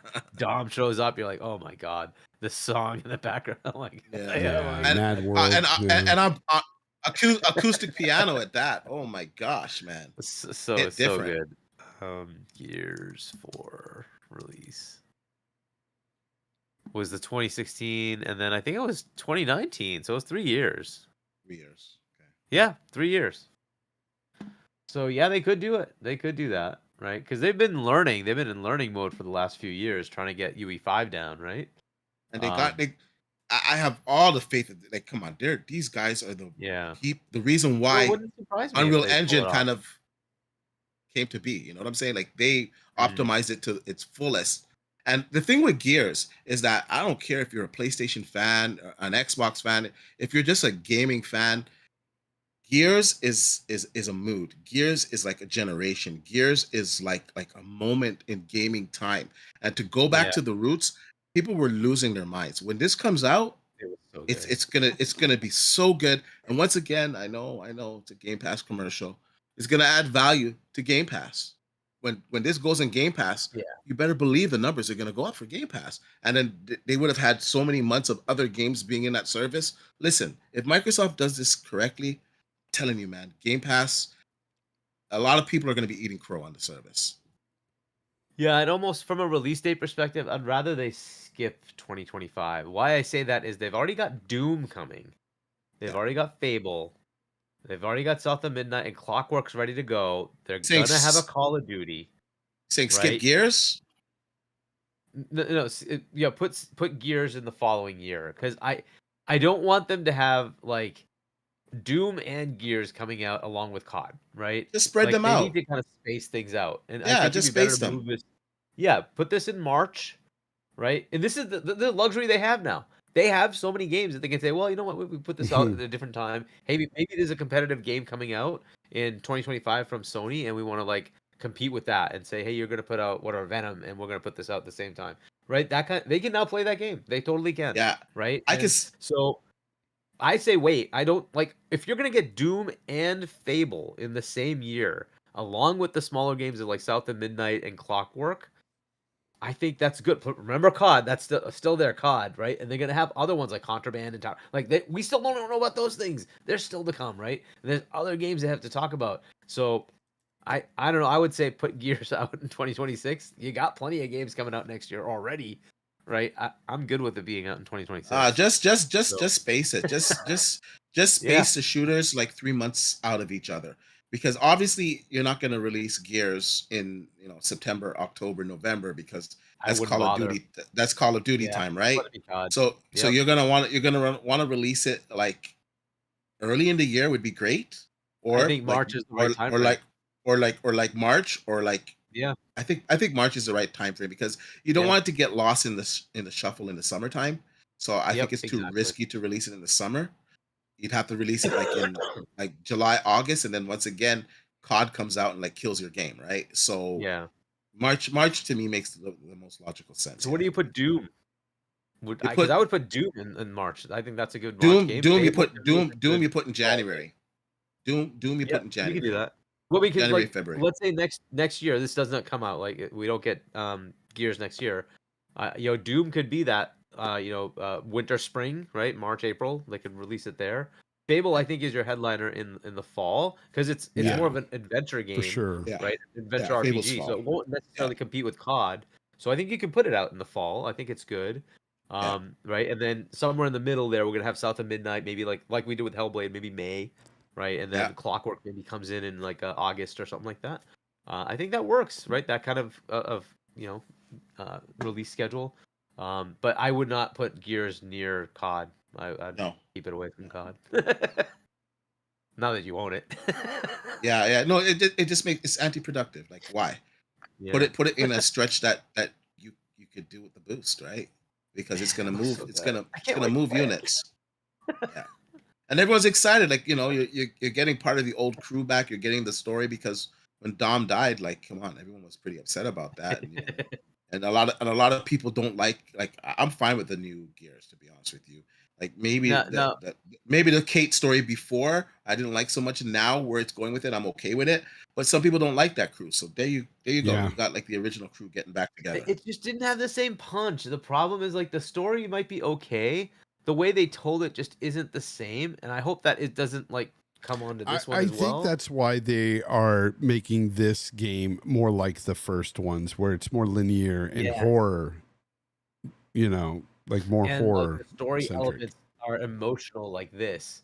Whereas like you have to make a decision, and I won't ruin the decision, but you have to make a decision near the end about a major character not surviving. And you're Yeah. like I don't even want to do this, and like why are you even like so Yeah. you just think of the same impact for those who played the original trilogy of when Dom has to catch up to his wife and what happens, right? You're not making the decisions. You're just like you're living the moment, and they're making that moment into what it is. The same thing with Dom and Marcus at the end of three. You don't have like I don't know. It just they could have done it better to me. I think they forced it to try to be a decision thing when it didn't need to be, and I think you should just make the game like give us the story. And I think it just I don't it didn't feel the same to me. I think 4 and 5. 4 was good. 5 was like I really didn't like 5, so it was really kind of a distraction for me. But yeah, I enjoyed 5. I enjoyed 5, but I think it was. I I think understand four, the narrative four, wasn't strong. four, yeah, 4. That's I my was a problem. little bit like on 4. I was like, I liked Hivebusters. I liked You know what? Hivebusters a lot. That was You know what the biggest problem I had with 5 though? It was the open world, and I say it in quotes, Yeah, it was open pointless. world. The hub Yeah, it world was was pointless. very pointless. There wasn't anything going It's like, on. meh. It was just like, okay, so you gave me the skiff basically to get from point A to point B quicker, but there's nothing in between. There's not a lot of enemies, you know, not anything to really go after. The exploration was really weak, so small. That's the problem I had with it. It wasn't a true open world game. It didn't have much game going on in that world. So it going back to its roots, though, I think is the right choice. And I think that if they have, I mean, we already know the narrative is going to be really heavy with it being E-Day. I think this is going to be the most brutal Gears we've seen. I think it's going to be very, very in your face and brutal. So, and I can't wait. This is the one game I wanted to see at this show. I said if they show Gear 6, I was going to go nuts. They gave me something even better. They gave me Gears E-Day, and I went nuts. And after the showcase was done, I stood up, Dee. I looked at the media, and I said, now that's how you do a showcase. I looked right at Jeff and all of them. That's how you do a showcase. And I kept saying out loud, and Sean was like, why? What are you saying? And I said, I'm saying this stuff because I want the journalists to hear the fans say they love this stuff. Because I did. At the end of the day, like I just didn't want somebody sitting there in media like, oh my God, the show is not as good as I thought. No, bullshit. The fans all loved it. We all went nuts. And it's not just because it was an Xbox thing and you had Xbox fans there. Because there was guys like me in the crowd that was there for the games, period. And what they showed me blew me away. Keely's own poll showed that, right? It was like 60+%. Hey. I loved it. I loved it. I gave it overall, I gave it a 9 at the show. I gave it a 9 and I loved it. And I remember talking to Aaron after the show. He came up to me and he goes, so Fonz, I know you're hard to please. What did you think? And I said, Aaron, I loved it. And he was like, whoa, he's kind of like taken aback. And he goes, oh, that's good. Thank you. You know? And I was like, no, you guys did a phenomenal show. There's nothing I could complain about. Nothing. And I'm not going to. Why did I take a point away? Well, That's my business. I'm not even going to go into any of that because at the end of the day, I don't want to take away from the positivity of this show at all. I thought it was phenomenal. So when I went home, I rewatched the show on my OLED. And I had even a better appreciation for it at home than I did in the theater. Because a lot of people said, you know what, Fonz? You just said you gave it a 9 because you were at the theater. That's why. You were around people that were happy about everything being shown. You were there. You were given things. No, bullshit. I went home and I watched it on my OLED. Liked it even better because of the fidelity, the deep blacks of the OLED. Like, all the games popped. I gave it a 9.5 at home after I rewatched it and soaked it all in again. I loved it the second time again. It's a 9.5 show for me. 9.5. I gave it a 9. I thought it was a great show. Maybe I don't know. I don't know what could have made it a 9.5 for me. I was disappointed in the console announcement, to be honest with you, and I just didn't want to be a Debbie Downer because this is a big moment for Xbox, showing all these games and addressing all the criticism that was levied against the Xbox brand. So I was happy, but at the same time, So now that's an interesting one, right? I know what's coming Because down the road. we knew about the console ahead of time because they had it there, Yeah, we know. right? So it's an interesting one, right? We They were saw still them under all. wraps. Yeah, We're like, we saw them, we so. know this. We know this hardware coming. So interesting.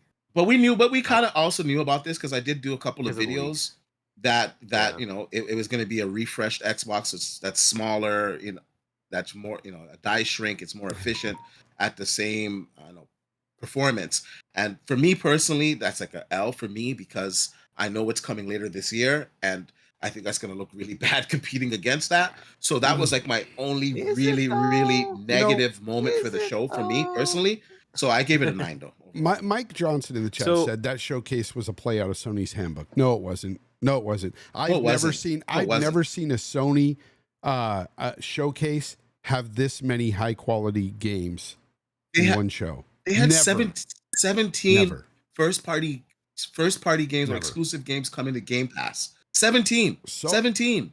And 17. this many diverse games as well. It gave everybody something to look forward to. It had everything. That's why I can't fathom some people giving it anything less than a 7. I can't. Like, if you sat there and gave this a 7, I have to question your integrity. I have to. Why? How? I think if you're So- I think if you're an Xbox hater, you have to give it an 8 at least, So Like, so what 7, would be come the on. best PlayStation showcase?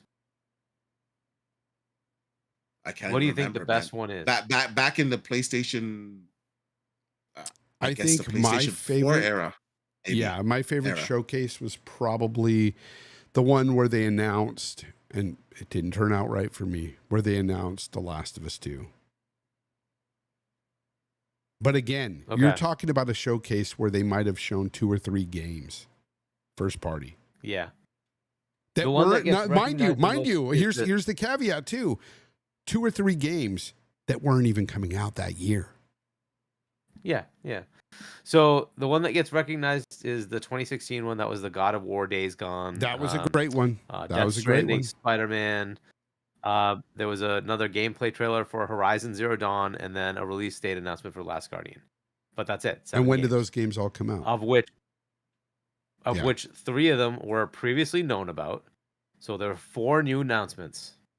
The rest of the showcase had Call of Duty and a Crash remaster, which was multi-plat, and then VR games.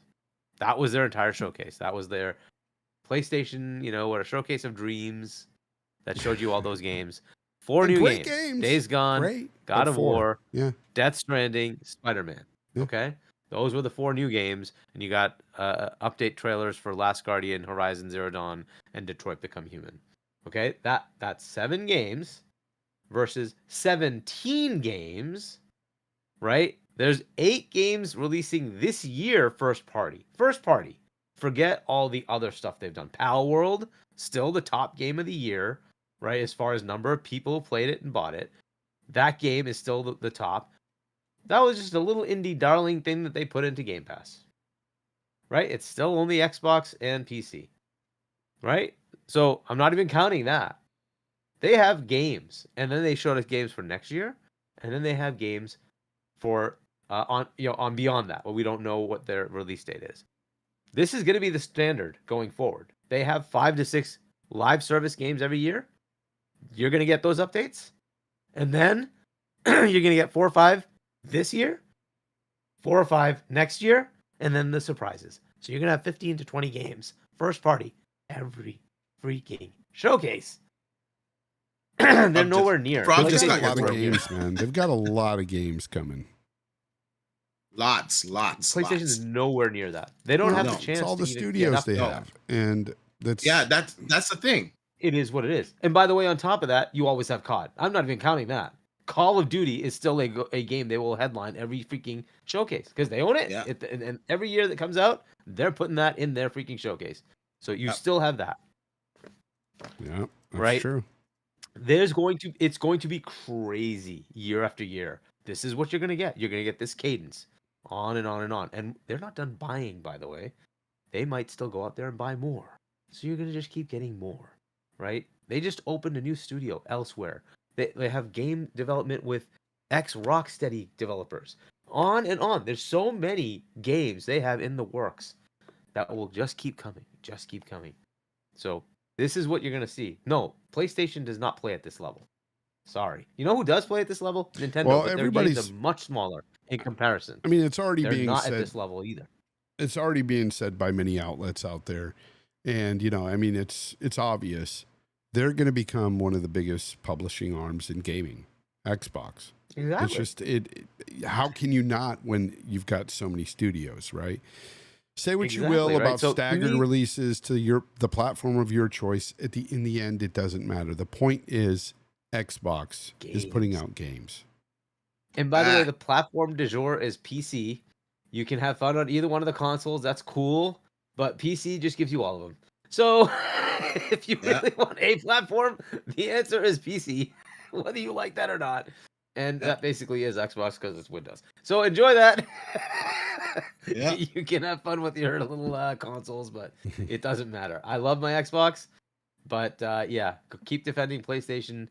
It doesn't matter. Those games are coming to freaking PC anyway. And Yeah, PC yeah. gets everything at the highest fidelity. You can do whatever you like with it. You can turn on features, turn off features, get whatever frame rate you want. It's the place to be. Mod it, whatever you like to. Yeah. But yeah, whatever. To me, this showcase was a 10 out of 10. Why? I don't know what else they could have done. Right? I was at the same thing. Spawns like, is it a 9?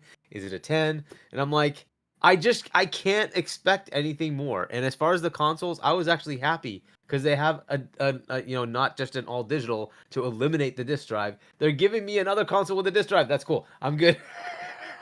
Yes, it's more expensive, but at least the disc drive stays. So if you have a whole bunch of older games on disc, or you happen to want to play 4K Blu-ray or something like that, you're still good to go, right? So I was actually happy to see that. I don't think they're ever gonna go all digital. I think the model is gonna be digital and non-digital. I think that's gonna be the model going forward. The digital, you'll be able to get a little bit cheaper. And then Yeah. if you want physical media, you pay a little bit more and have a disc drive. I think that's the way going forward in the future for consoles. It's a little weird because on PC, like for so many years, we don't have an install disc anymore. We just download it, right? But at console, like I said before, it's a different market than PC, right? So the console gamers, this is what they expect. So, deliver it, have the best of both worlds, digital, non-digital. For me personally, I hate to be a Debbie Downer. But I just got to say how I feel. I just wish that the Series S never, ever was a thing. And they launched an Xbox Series X digital day one to compete with the PlayStation 5 digital. But unfortunately now, the Series S is like the de facto console because it has the higher install base over the Series X. So, it is what it is at this point. But So there's yeah, a man, rumor floating around.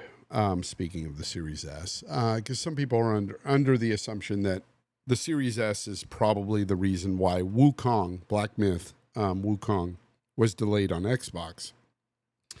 But there's a rumor Maybe. that I heard recently, the last couple of days.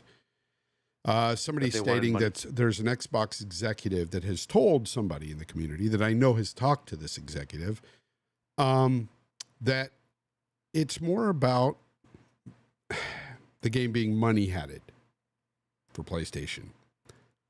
I don't know if that's true. Oh, so money had it away from Ye- Xbox? It's a rumor that this is the situation.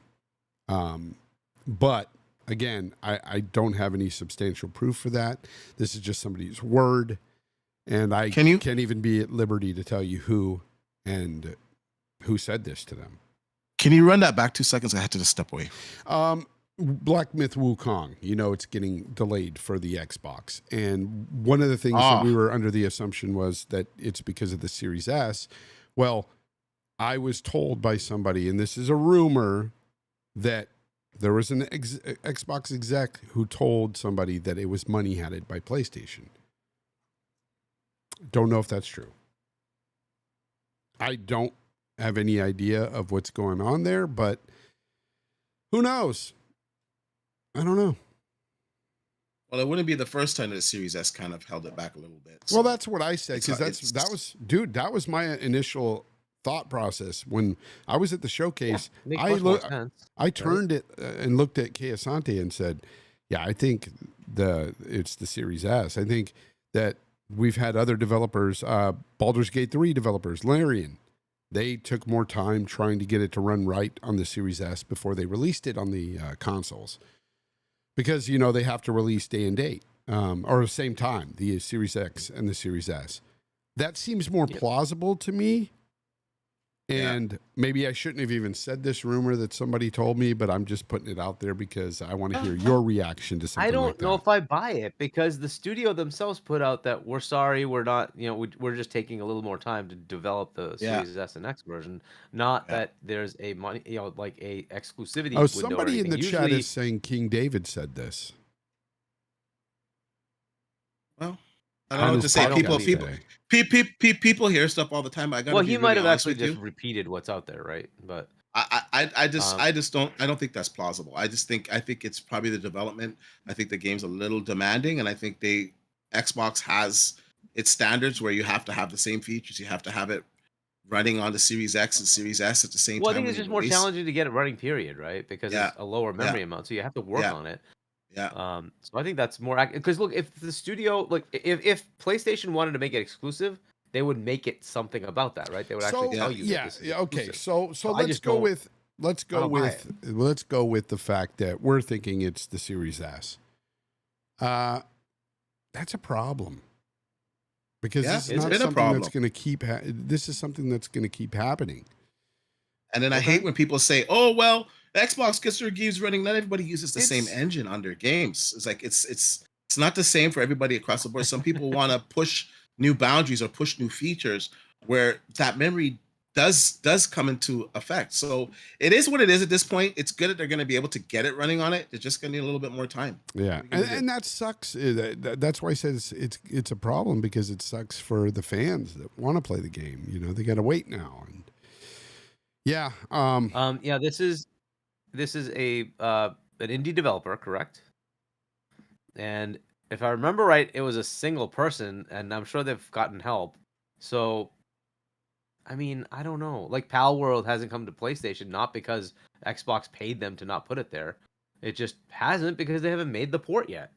Yeah. Right? Now, is that, do you blame Pocket Pair? Pocket Pair was also like a small company, right? There were like 10, 15 developers. I'm sure they've grown from that, but I don't know. It just is what it is, right? Yeah. Like, when you have indies, this is what's going to happen. It's tough for them to find time to do all this, right? Because, overall, what was your game of the show, Hargeet? It's hard. I know. I have to say it's Gears. It's hard to say because there's so many good games, but I think it's got to be Gears. It's got to be Gears. It's got to be Gears. It's Gears for me too. I have to choose Gears, but and again, it's a game that I really wasn't high on the franchise for, but it's Fable for me a second. Fable is just, man, I really feel that that's going to be special. Really do. Yeah. I think that's going to be a big hit for them. For me, it's like a toss. It's so hard because there were so many good games shown. But if I have to say the game that grabbed me the most, it's probably South of Midnight. It was just so different. But then Gears was amazing. I know, it's so good. I would have to say Gears followed really closely by South of Midnight and Fable. Like they're all interchangeable. It's really, Yeah, really I hard. know it's hard, bro. It's hard. And for again, and imagine that we are putting South of Midnight on such a pedestal, and this is coming from compulsion. Compulsion, like this is what blows me away. A lot of people were like doubting compulsion. A lot of people. Mm-hmm. You can't. This is proof you can't doubt. And now I anyone. can't wait to see what Clockwork's like, right? Because everybody Yeah. doubted all these purchases, right? And it's like Hellblade 2, I know you didn't like it. That was pretty good. You got South of Midnight coming out, which looks really good. You got Avowed looking pretty good, right? And they still have Outer Worlds 2, which also looks good. And now you have Clockwork Revolution coming out, which looks like it's also going to be fantastic, right? And so all these purchases, right? They're like Playground. We always knew Playground's going to be awesome. So And then when we were there at the showcase, of even course, State of Decay. yeah. Even Oh, State of Decay. I'm looking forward to Like seeing what they Undead do Labs. with that. Yeah. Matter of fact, I thought I read something that hold on, some interesting stuff about State of Decay. I think I have it here. But yeah, I'm looking forward to all these games. Okay, State of Decay. It says it features a much larger, evolved, and darker shared open world. Trailer is all in-game assets, all rendered from the game in UE5. The focus of the game is on emotional weight through permadeath and stories in the world. So that's good. That's good that they're really emphasizing the characters and the whole permadeath thing, because you can grow to like a character and then all of a sudden like really worry about that character dying in the game. So that's always a good thing to have in a game like that. And they collaborated with Obsidian Entertainment making this game. They used a lot of features from like Grounded in the game. Yes. So Nice. Yes. So again, that's just further proof of what I was saying earlier with these studios working with each other, complementing each other, making each other better. This is the kind of stuff PlayStation studios have been doing for years. And this is what we were hoping Microsoft would do as well, with all these studios coming together. And they're doing it. And by God, Xbox got games all of a sudden. All of a sudden. And And who doesn't? And that would be PlayStation. they just don't have the developers, they don't have all the studios, and They don't have the studios. That's the and problem. it's not even just that. Well, it's They not were only the studios. Go ahead. They were busy Yeah, go making ahead. a bunch of gas games as well, and then canceling them as well. So Yep. a lot of these studios were hard at work on gas games, and then they were stopped by Hiroki. Hey, stop that! It's trash. And then they had And to start Bungie. building. They had to start building some freaking new games, and so I Yep. think that it's kind of put a damper on their timeline on game releases. I really think it has. Yeah. Uh, And it's not just us saying it. Now Jason Schreier saying it. oh, is he? Wow, Yeah, I'll send you the link. crazy. But yeah, I you know what? What can I say? I had a great time at this showcase. I had a great time at all the showcases, even Summer Games Fest. I didn't like the showcase very much, but the experience of being there with friends was just awesome. I had a great time this weekend, something I'll always remember, and I'm going back next year for sure. It was really good. So I sent you the link, Fonz, if you want to see it. Yeah. So, anyways, I think I'm gonna end the show. It's been a while. We've been on this for A couple hours. Yeah, exactly. But I want to thank everybody for showing up today. I appreciate you guys. I appreciate everybody listening after the fact, checking out the video, listening on demand on podcasts, streaming platforms. Appreciate you. Dee Batch, where can people find you next? You can find me on X at D_Batch, and of course on YouTube at Dee Batch. Yeah, I should have some videos coming up this week. It was a great show. I'm excited for all these games coming out. Thanks for having me on this week. And yeah, For sure, D. It's always a pleasure. Hargeet, what about you, my friend? Tell everyone about your channel. Come on. Yes, my channel is youtube.com/HargeetChani1. You can subscribe if you want to, and then certainly go to shop.chani.us if you want to pick up my sci-fi novel Emergence. Nothing to do with the other Emergence in Gears of War, but it's not Emergence Day, people. So, but you can check that out. And I will be jumping onto Web Dave's podcast after this, so you can check me out at Web Dave's channel. And then I will be on Boom's Primetime Gaming on Wednesday. So, and God knows if something else shows up between, we'll find out. So, I'm in like every podcast these days. I see you, Boss Mod Lethal Papa. Thank you for hanging out. Thank you for hanging out, Holly. Appreciate it. Everybody else, thank you as well. It's awesome. I seriously, took a 2-week break from social media, so didn't podcast for a couple of weeks. Re-energized, happy to be back. Really happy to just be among so many different people and friends over the weekend that it just really reinvigorated me to come back to this, and I'm happy to be back. I'm in a totally different mindset with these games and everything. I just feel like we've got a lot coming, and I mean, I don't feel it. I see it. We've got a lot coming, and it's gonna be nice. It's gonna be nice. As a gamer, we're gonna be happy. There's so much coming, and until next time, guys, game on.